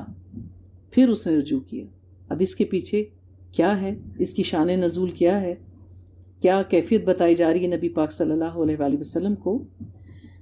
تو ایک واقعہ ایک مرفوع حدیث میں موجود ہے جس کو مختصراً بیان کرتے ہیں کہ ایک بار حضرت سلیمان علیہ السلام اپنے سپہ سالاروں کو اکٹھا کر کے ان سے کسی معاملے پہ گفتگو کر رہے تھے کہ آپ کو غصہ آ گیا، اور آپ نے کہا کہ تم یہ مت سمجھو کہ میرا اقتدار جو ہے وہ تمہارے مرہون منت ہے، یعنی میں تم پہ ڈیپینڈ کرتا ہوں۔ تو ان کی بہت ساری بیویاں تھیں، جیسا کہ میں نے پہلے بتایا کہ داؤد علیہ السلام کی بھی بہت ساری بیویاں تھیں اور ان کی شریعت میں اس کی پابندی نہیں تھی۔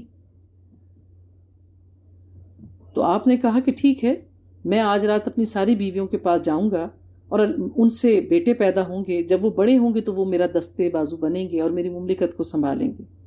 لیکن جب آپ نے ان سے یہ بات کہی تو آپ انشاءاللہ کہنا بھول گئے، جیسے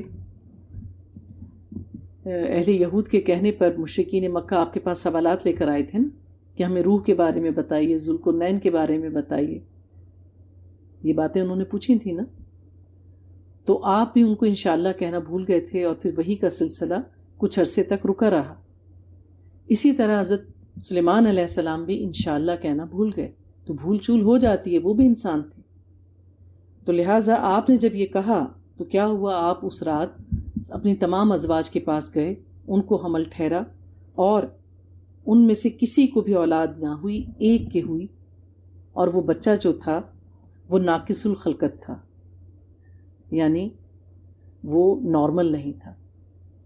تو جب وہ بچہ پیدا ہوا تو دایا نے لا کے آپ کے تخت پر وہ بچہ ڈال دیا۔ یوں اللہ تعالیٰ نے آپ کی آزمائش کی اور آپ کو آپ کی غلطی کا احساس دلوایا۔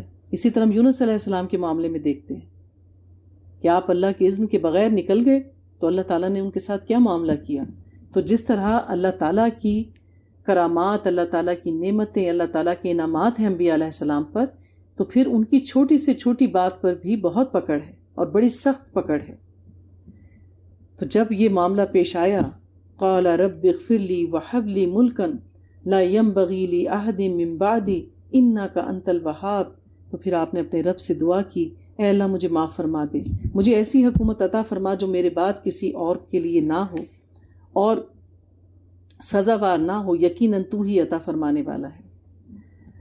تو آپ نے اللہ تعالیٰ سے دعا کی اور پھر یہ بھی دعا کی آپ نے، ربی اوزینی ان اشکر نعمتک التی انعمت علی وعلی والدی وان اعمل صالحا ترضہ وادخلنی برحمتک فی عبادک الصالحین۔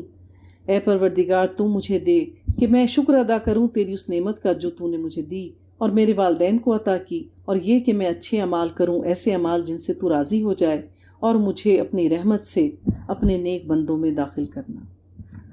تو اللہ تعالیٰ نے سلیمان علیہ السلام کی یہ دعا قبول کی، اور آج تک جتنی نعمتیں اور جتنی بڑی بادشاہت ان کو عطا کی تھی کسی اور کو نصیب نہیں ہوئی۔ پھر آگے آیات میں، آیت نمبر 41 میں حضرت ایوب علیہ السلام کا ذکر کیا گیا ہے، وَاذْكُرْ عَبْدَنَا ایوب، جن کا ذکر ہم نے پہلے بھی پڑھا کہ آپ ذکر کیجئے میرے بندے ایوب کا۔ یہاں پہ بھی دیکھیے کہ ایوب علیہ السلام سے پہلے عبد کا لفظ استعمال ہوا ہے۔ سب کے سب نبی اللہ کے بندے تھے، وہ بشر ہی تھے۔ اذ نادى ربه انا مسانی الشیطان بنصب وعذاب، اور ذرا یاد کیجئے ہمارے بندے ایوب کو جب کہ اس نے پکارا اپنے رب کو کہ مجھے شیطان نے شدید بیماری اور تکلیف میں مبتلا کر دیا ہے۔ جیسا کہ ہم جانتے ہیں کہ حضرت ایوب علیہ السلام کے صبر کی مثالیں دی جاتی ہیں۔ آپ کو ایک جلد کی بیماری ہو گئی تھی جس سے آپ کا سارا جسم گل گیا، اور ظاہر ہے پھر آپ کچھ بھی کرنے کے قابل نہ رہے، حالانکہ آپ بہت زیادہ صاحب ثروت تھے۔ آپ کے گھر والے، عزیز و اقارب، آپ کی اولاد، سب کے سب جو تھے وہ آپ کو چھوڑ کر چلے گئے، آپ کی اولاد میں سے کچھ فوت ہو گئے۔ پھر آپ نے اللہ سے دعا کی جو اللہ نے قبول کی، اور اللہ نے فرمایا ارکض برجلک ھذا مغتسل بارد وشراب، ذرا اپنا پاؤں زمین پہ مارو۔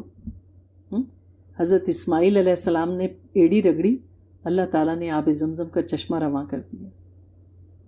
مریم علیہ السلام کے ہاں عیسیٰ علیہ السلام پیدا ہوئے، اللہ تعالیٰ نے ان کے پاؤں کے نیچے سے نہر رواں کر دی۔ یہ ہے اللہ رب العزت۔ جب اللہ اپنے بندوں پر آزمائش ڈالتا ہے تو وہ ایک وقت کے لیے ہوتی ہے، پھر اللہ تعالیٰ نکالتا بھی خود ہی ہے۔ تو ذرا اپنا پاؤں مارو، جو چشمہ جاری ہو وہ ٹھنڈے پانی کا ہے، اس سے غسل کرو اور پیو بھی، اس میں تمہارے لیے شفا ہے۔ اور ہم نے اس کے اہل و عیال کو بھی عطا کر دیا اور اس کے ساتھ ویسے ہی مزید بھی دیے. یعنی اللہ تعالیٰ نے آپ کے اہل و عیال آپ کو واپس لوٹا دیے اور مزید اولاد بھی عطا کی. تو یہ ہے اللہ تعالیٰ عطا کرنے والا. اللہ کہتے ہیں انا وجدناہ صابرا، یقیناً ہم نے اس کو صبر کرنے والا پایا. نعم العبد، کتنا ہی خوب بندہ ہے میرا. انہ اواب، اور بے شک وہ ہماری طرف بہت زیادہ رجوع کرنے والا تھا. پھر اللہ تعالیٰ نے ابراہیم علیہ السلام، اسحاق علیہ السلام، یعقوب علیہ السلام، اسی طرح اسماعیل علیہ السلام، یسع، ذوالکفل، ان سب کا اللہ تعالیٰ نے ذکر فرمایا کہ یہ سب کے سب میرے نیک بندے تھے. یہ سب کے سب اللہ تعالیٰ کے خالص کردہ بندے تھے. اور اللہ تعالیٰ ان کے بارے میں فرماتے ہیں جنات عدن مفتحت لہم الابواب، اور ان سب کے لیے جنت کے دروازے کھول دیے جائیں گے اور باغات والی جنت میں وہ ہمیشہ ہمیشہ رہیں گے. اس کے برعکس وہ لوگ جو اللہ تعالیٰ کا انکار کرتے رہے، آیت نمبر 56، جہنم یصلونہا فبئس المہاد، جہنم جس میں وہ داخل ہوں گے پس کتنا ہی برا ہے بچھونا جس پر وہ رہیں گے. ھذا فلیذوقوہ حمیم وغساق، یہ ہے پس اس کو چکھیں کھولتا ہوا پانی اور پیپ. تو جہنمیوں کو جہنم میں ڈال دیا جائے گا اور پینے کے لیے ان کو کھولتا ہوا پانی دیا جائے گا پیپ زدہ. اور اس طرح کی کئی دوسری چیزیں بھی ان کے پلانے اور کھلانے کے لیے ہوں گی. جہنم میں پہلے سے موجود لوگ ہر نئے آنے والے گروہ کے بارے میں کہیں گے تو ہم تو پہلے ہی یہاں پر مصیبت میں ہیں، یہ جگہ بھی تنگ ہے، یہاں گرمی ہے، حبس ہے، اوپر سے تم بھی ہم پر دھنسے چلے آ رہے ہو. یعنی اور لوگ آئیں گے. آپ دیکھیے اللہ تعالیٰ ہمیں دنیا میں بھی اس کا مشاہدہ کرواتے ہیں. آپ کبھی ٹرین میں سفر کریں، ٹرین کھچا کھچ بھری ہو اور مزید مسافر کسی اسٹیشن سے چڑھ جائیں تو مسافر کیا کہتے ہیں، یہاں تل دھرنے کی جگہ نہیں، تم اندر گھس کے کہاں جگہ لوگے. ہوتا ہے نا ایسا. پھر کیا ہوتا ہے، دھچکا لگتا ہے، ایک مسافر دوسرے پہ جا کے گرتا ہے، کسی کا سامان گرتا ہے، کسی کا پاؤں دبتا ہے، وہ ایک دوسرے کو کوسنے لگ جاتے ہیں. ہوتا ہے نا ایسا. کبھی آپ نے بس میں سفر کیا ہو، وہاں دیکھا ہوگا، کبھی وین میں سفر کیا ہو. یہ سب معاملات، یہ سارے تجربے اللہ ہمیں کیوں کرواتا ہے؟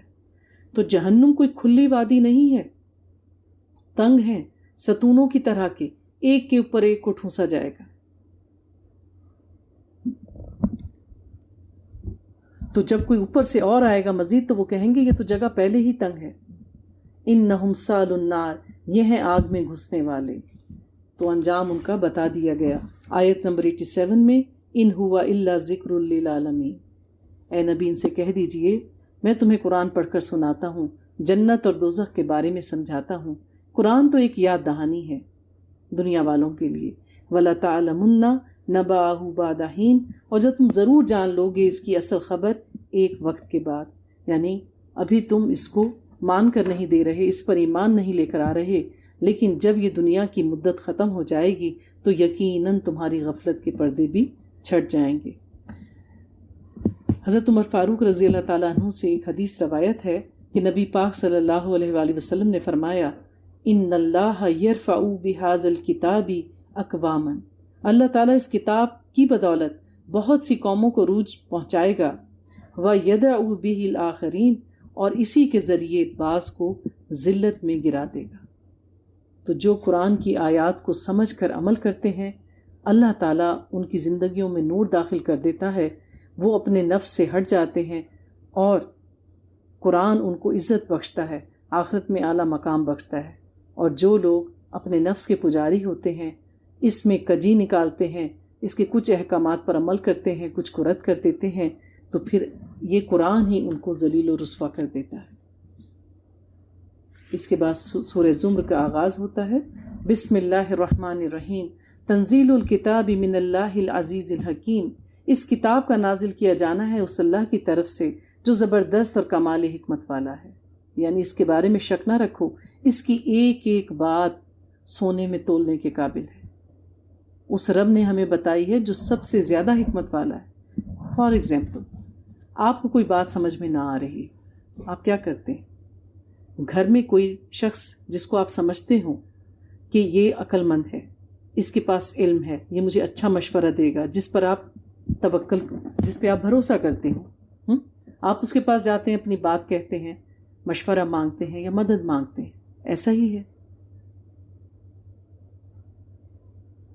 کہ ہم دنیاوی معاملات میں اگر ہم سے کوئی چیز حل نہیں ہو رہی ہوتی تو ہم جس کو اس قابل سمجھ رہے ہوتے ہیں اس کی طرف رجوع کرتے ہیں. تو دنیا کی آپ حالت دیکھیے، کتنا بگاڑ اور فساد ہے اس دنیا میں. سب کچھ ہونے کے باوجود ہماری روحیں مر گئی ہیں، بے چین ہیں. کوئی بھی شخص خواہ اس کے پاس کچھ ہے یا نہیں ہے مطمئن نہیں ہے. تو اللہ تعالیٰ کہہ رہے ہیں تنزیل الکتاب من اللہ العزیز الحکیم، یہ کتاب ہے اس رب کی جو زبردست ہے اور حکمت والا ہے. اس کو پڑھ کے سمجھو تو صحیح، تمہاری ساری زندگی کے مسئلے حل ہو جائیں گے. انا انزلنا الیک الکتاب بالحق، اے نبی ہم نے یہ آپ پر کتاب اتاری ہے حق کے ساتھ. فاعبد اللہ مخلص اللہ الدین، بس بندگی کرو اللہ کی اپنی اطاعت کو اس کے لیے خالص کرتے ہوئے، اطاعت کو اس کے لیے خالص کرتے ہوئے. صرف ایک اللہ کی عبادت کرو. اللہ نے ہمیں صرف اپنی عبادت کے لیے پیدا کیا ہے، سب کچھ اللہ ہمیں دے رہا ہے. جو لوگ یہ کہتے ہیں کیا کریں، دین پر تو عمل کرتے ہیں جتنا ہو سکتا ہے، پر دنیا کو بھی تو ساتھ لے کے چلنا ہے نا. آپ دنیا کے بندے ہو، کیوں؟ اگر دنیا کے ساتھ نہیں چلو گے تو کیا ہوگا؟ اللہ تعالیٰ فرماتے ہیں تم اللہ کے دین کی رسی کو مضبوطی سے تھامو، دین پر پورا عمل کرتے رہو، اللہ اس دنیا کو حقیر کر کے تمہارے پیچھے لگا دے گا. دنیا رسوا ہو کے آپ کے پیچھے آئے گی. دنیا کو تو لفظ دنف سے نکلا ہے، حقیر سے. یہ تو حقیر ہے. اور جو دیکھیے کہ جو دنیا کو پانے میں لگ جاتے ہیں کہ یہ بھی مل جائے یہ بھی مل جائے، کیا ہوتا ہے؟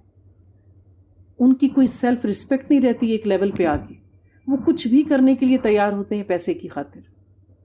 کوئی کتنا ہی ان کو ذلیل کر دے، کچھ بھی کہہ دے، کہتے مجھے تو سننا پڑے گا، کیا کروں، اس کی نوکری جو کرتا ہوں.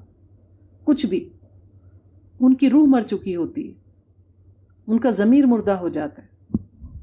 تو اللہ تعالیٰ کہتے ہیں صرف اللہ کو پکارو، اس کی خاطر دین کو خالص کرتے ہوئے صرف اللہ کے دین پر عمل کرو، بہت سارے الہ نہ بناؤ. الا للہ دین الخالص، آگاہ ہو جاؤ کہ اطاعت خالص تو اللہ ہی کا حق ہے، کیونکہ اللہ تعالیٰ بہت غیور ہے، وہ کسی کی شراکت کو پسند نہیں کرتا. قل هو اللہ احد اللہ الصمد لم یلد ولم یولد ولم یکن لہ کفوا احد. اس کو بالکل پسند نہیں ہے کہ اس کی ذات میں یا صفات میں کوئی کسی کو شریک ٹھہرائے. تو لہٰذا یہاں کہہ دیا گیا کہ اللہ کے بندے بنو خالص. سورہ بقرہ میں بھی اللہ تعالیٰ نے فرمایا یا ایہا الذین آمنوا ادخلوا فی السلم کافہ، اے میرے اہل ایمان بندو اسلام میں پورے کے پورے داخل ہو جاؤ. اس کے کناروں پہ نہ رہو کہ کچھ پر عمل کر لیا اور کچھ کو چھوڑ دیا. یہ رویہ اللہ تعالیٰ کو پسند نہیں ہے. آیت نمبر 9 میں امن ہوا قانت اناء اللیل ساجدا وقائما یحذر الآخرۃ ویرجون رحمت ربہ، بھلا وہ شخص جو بندگی کرنے والا ہے رات کی گھڑیوں میں سجود اور قیام کرتے ہوئے، وہ آخرت سے ڈرتا رہتا ہے اور اپنے رب کی رحمت کا امیدوار بھی ہے. مثال دے کے بتایا جا رہا ہے اے نبی آپ کہہ دیجئے کہ کیا برابر ہو سکتے ہیں وہ لوگ جو علم رکھتے ہیں اور جو علم نہیں رکھتے؟ یعنی ایک وہ شخص ہے جو ہر حال میں اللہ سے ڈرتا ہے، رات کو اللہ کی عبادت کرتا ہے، اللہ کے احکامات کی پیروی کرتا ہے، اور ایک وہ شخص ہے جس کے سامنے واضح حقیقت کھول کے رکھی جاتی ہے، اسے سمجھایا جاتا ہے اور وہ کر سکتا ہے، اس کے باوجود بھی وہ عمل نہیں کرتا. تو کیا یہ دونوں لوگ اللہ کے نزدیک برابر ہوں گے؟ کیا ان کا انجام برابر ہوگا؟ انما یذکرون اولو الالباب، حقیقی نصیحت اور سبق تو صرف وہی لوگ پکڑتے ہیں قرآن سے جو عقل مند ہیں.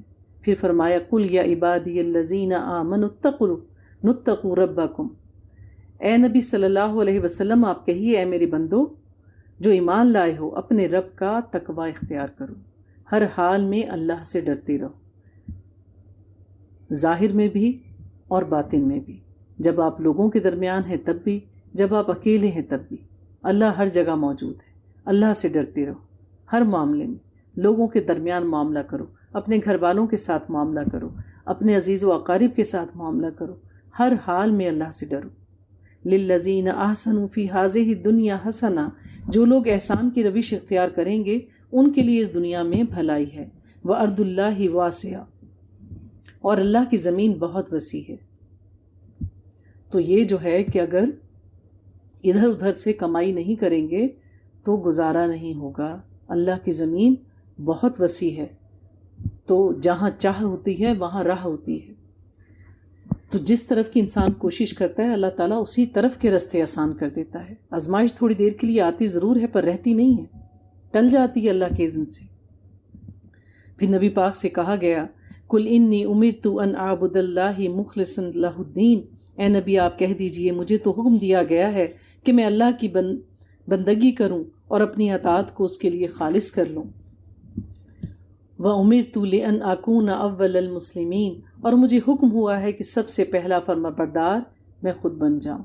مجھے کہا گیا ہے کہ جو وحی اللہ کی طرف سے آتی ہے تو آپ سب سے پہلے اس پر یقین کرنے والے ہیں۔ قُلْ إِنِّي أَخَافُ أَنْ عَصَيْتُ رَبِّي عَذَابَ يَوْمٍ عَظِيمٍ، کہہ دیجئے کہ مجھے خود اندیشہ ہے اس بڑے دن کے عذاب کا کہ اگر میں اپنے رب کی نافرمانی کروں۔ یعنی جو وحی مجھ پر نازل ہوتی ہے تو میں کیا کہتا ہوں، سمعنا وَأَطَعْنَا، میں اس پر یقین لاتا ہوں، ایمان لاتا ہوں اور عمل کرتا ہوں۔ مجھے حکم دیا ہے کہ میں سب سے پہلے خود فرما بردار بنوں، پہلے میں خود عمل کروں، اور مجھے ڈر ہے کہ اگر میں نے اس کے خلاف کچھ بھی کیا تو آخرت میں میرا رب مجھے سخت عذاب کے ساتھ پکڑے گا۔ یہ نبی کے بارے میں کہا جا رہا ہے۔ قُلِ اللَّهُ أَعْبُدُ مُخْلِصًا لَهُ دِينِي، کہہ دیجئے کہ میں تو اللہ ہی کی بندگی کرتا ہوں اس کے لیے اپنی اطاعت کو خالص کرتے ہوئے۔ فَاعْبُدُوا مَا شِئْتُم مِّن دُونِهِ، تو تم بھی چاہو جس مرضی کی پوجا کرو جو اس کے سوا ہے۔ یعنی اگر تم میری بات نہیں مانتے تو میرا تم پر کوئی زور نہیں، میرا دین میرے لیے، تمہارا دین تمہارے لیے۔ اگر تم میرے دین پر نہیں آتے تو تمہاری خاطر میں اپنا دین چھوڑنے والا نہیں۔ آپ کہہ دیجئے کہ اصل میں خسارے میں رہنے والے تو وہی لوگ ہوں گے جنہوں نے اپنے آپ کو اور اپنے اہل عیال کو خسارے میں ڈالا قیامت کے دن۔ تو نیکی نیکی کو کھینچتی ہے، اولاد ماں باپ کو دیکھ کر عمل کرتی ہے۔ یہ ہو نہیں سکتا کہ کوئی باپ نماز پڑھے اور چھوٹا بچہ پاس لا کے اس کے نماز پڑھنا شروع نہ ہو جائے۔ چھوٹے بچے بچیاں آپ دیکھیں ماں باپ کے ساتھ چھوٹی سی جا نماز بچھا کے الٹے سیدھے سجدہ کرنا شروع کر دیتے ہیں، کرتے ہیں نا؟ کیسے کرتے ہیں؟ ماں کہتی ہے نہیں، وہ خود ہی کرنا شروع ہو جاتے ہیں دیکھ کر۔ تو اس لیے کیا کہا گیا کہ اپنے آپ کو اور اپنے گھر والوں کو جہنم کی آگ سے بچاؤ۔ نبی پاک کو حکم دیا گیا یا ایھا الذین آمنوا قوا انفسکم واہلیکم نارا، اے اہل ایمان تم اپنے آپ کو اور اپنے اہل عیال کو جہنم کی آگ سے بچاؤ۔ الا ذالک ھو الخسران المبین، آگاہ ہو جاؤ کہ یہی کھلا خسارہ ہے۔ تو اللہ تعالیٰ ان آیات میں ہمیں تنبیہ کرتے ہیں کہ اللہ تعالیٰ کی آیات میں غور کرو، تدبر کرو، ان پر عمل کرو، اس میں انسان کا ہی فائدہ۔ کوئی ہمارے دین کا حکم ایسا نہیں ہے جس میں ہمارے لیے آسانی نہ ہو، ہر اعتبار سے اس میں ہمارے لیے خیر ہی خیر ہے، کیونکہ ہم غور نہیں کرتے۔ ایک ایک عبادت کو آپ دیکھ لیجئے، 5 وقت کی نماز ہمیں پاک رکھتی ہے، ہمیں فزیکلی ایکٹیو رکھتی ہے، اس کی وجہ سے انسان پابند ہو جاتا ہے، پنکچول ہو جاتا ہے۔ روزے ہماری جسمانی سروس، اندرونی سروس ہوتی ہے ہمارے سارے نظام کی۔ ہم صبر کی ایک سمجھ لیں کہ ایک مختصر ورکشاپ لیتے ہیں، شارٹ کورس ہوتا ہے ہمارے صبر کرنے کا۔ حج ہے، مکمل اطاعت، جان مال سب کی اللہ تعالیٰ کی خاطر قربانی دی جاتی۔ ایک ایک چیز میں اللہ تعالیٰ نے ہماری خیر رکھی ہے۔ زکوٰۃ دیتے ہیں تو ارد گرد کے لوگوں میں سکون آتا ہے، ایک دوسرے کی باہمی محبت پیدا ہوتی ہے۔ تو اللہ تعالیٰ کے فیصلے ہماری ہی خیر میں ہیں۔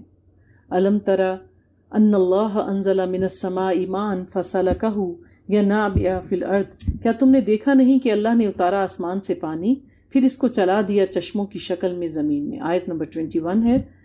پھر اس کے ذریعے سے وہ نکالتا ہے کھیتی کو جس کے مختلف رنگ ہیں، پھر وہ پک کر تیار ہو جاتی ہے، پھر تم دیکھتے ہو کہ وہ زرد ہو گئی اور پھر وہ اسے چورا چورا کر دیتا ہے۔ یقیناً اس میں یاد دہانی ہے ہوش مند لوگوں کے لیے۔ تو اللہ نے آسمان سے پانی اتارا، فصل تیار ہوئی، فصل پک گئی، وہ کٹ گئی، کٹنے کے بعد بھوسا رہ گیا، سوکھ گیا اور چورا چورا ہو گیا۔ ایسے ہی ہوتا ہے۔ کبھی کسی کھیت میں دیکھا ہے؟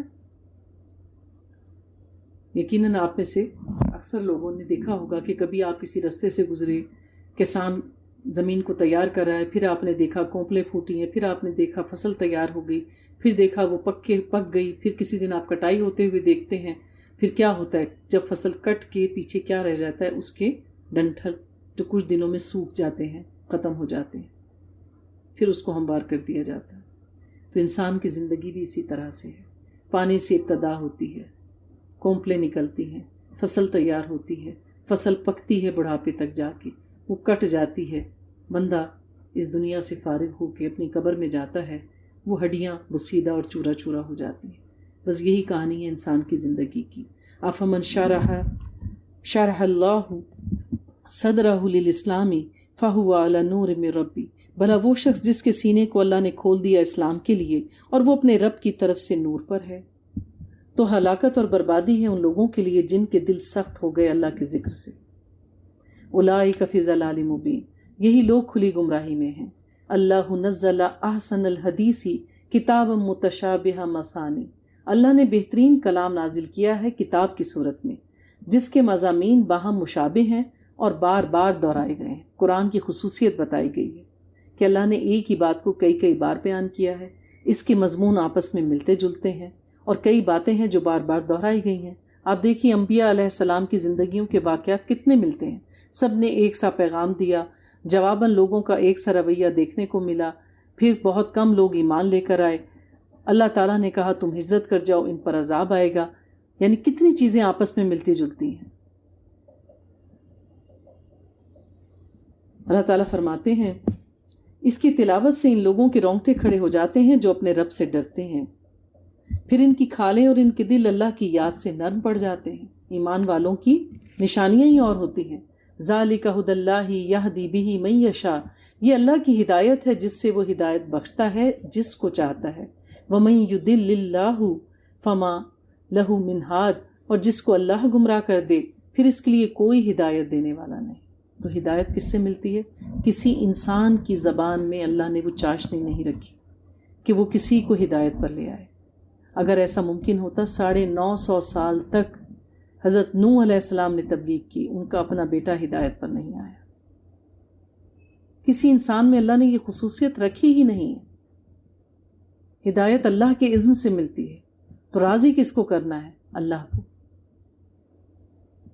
یہ جو میں یہاں پڑھ رہی ہوں، آپ سن رہے ہیں، کیا یہ ہماری کوئی خصوصیت ہے یا کوئی ہماری استطاعت ہے؟ نہیں، جو چند سن رہے ہیں وہ بھی اللہ کے اذن سے چنے ہوئے ہیں، اور جو چند کلمات اللہ کی دی ہوئی استطاعت سے میں پڑھ پا رہی ہوں تو یہ بھی اللہ کا اذن ہے۔ لا حول ولا قوت الا باللہ العلی العظیم۔ کوئی کسی کو ہدایت نہیں دے سکتا، صرف اللہ اسباب پیدا کرتا ہے۔ آیت نمبر 29، ضرب اللہ مثلا رجلا فیہ شرکاء متشاکسون ورجلا سلام الرجل، اللہ نے مثال بیان فرمائی ہے ایک ایسے شخص کی جس میں بہت سے آپس میں ضد رکھنے والے آقا شریک ہیں، اور ایک وہ شخص ہے جو پورے کا پورا صرف ایک آقا کا ہی غلام ہے۔ حل یستوی یعنی مثلا، کیا یہ دونوں برابر ہو سکتے ہیں؟ الحمدللہ، کل تعریف اللہ کے لیے، بل اکثرہم لا یعلمون، لیکن ان میں سے اکثریت علم نہیں رکھتی۔ یہاں ایک مثال دی گئی ہے کہ ایک شخص ہے جس کے بہت سارے مالک ہیں، یعنی وہ بہت ساروں کی خدمت کرتا ہے۔ کیا ہوتا ہے؟ وہ ایک کی خدمت کرتا ہے تو دوسرا آواز دے لیتا ہے، دوسرے کے پاس جاتا ہے تو تیسرا کسی ضرورت کے لیے بلا لیتا ہے، تو کیا ہے اس میں سے اس کا کوئی ایک آقا بھی اس سے خوش نہیں ہے۔ اور ایک وہ شخص ہے جس کا صرف ایک آقا ہے، جس کو راضی کرنا اس کے لیے بڑا آسان ہے، وہ بھی اپنے آقا سے خوش ہے کہ اس پہ برڈن کم ہے، اور اس کا آقا بھی اس سے خوش ہے کہ وہ جب بھی اس کو بلاتا ہے وہ آ جاتا ہے۔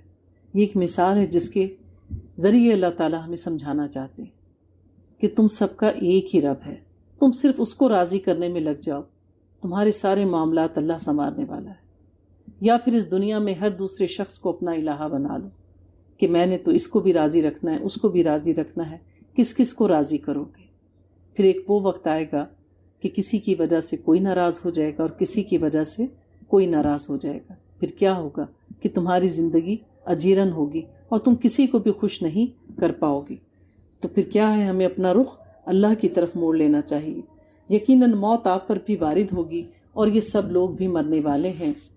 ثم انکم یوم القیامت عند ربکم تختصمون، پھر تم قیامت کے دن اپنے رب کے پاس آپس میں جھگڑو گے.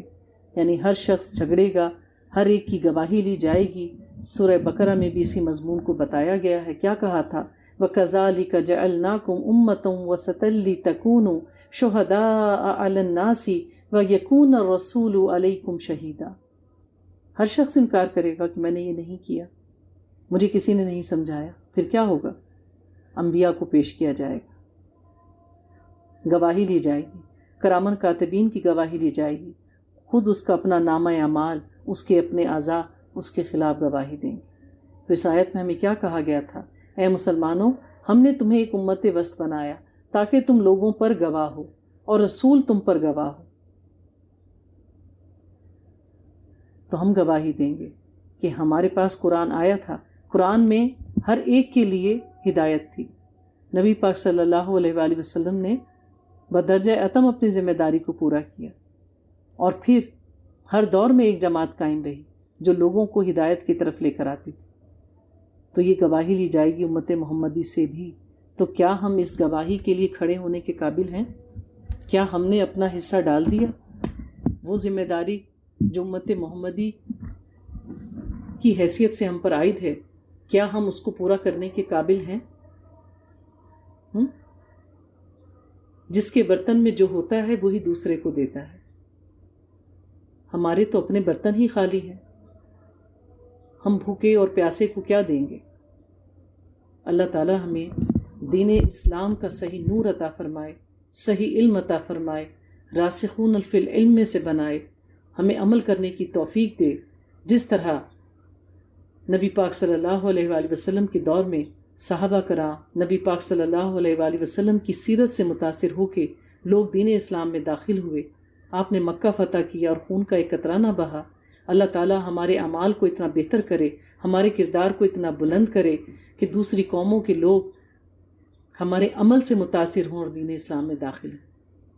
اور اللہ تعالی ہمیں اس قابل بنائے کہ ہم اس علم کو سیکھیں اور دنیا کے کونے کونے تک پہنچائیں.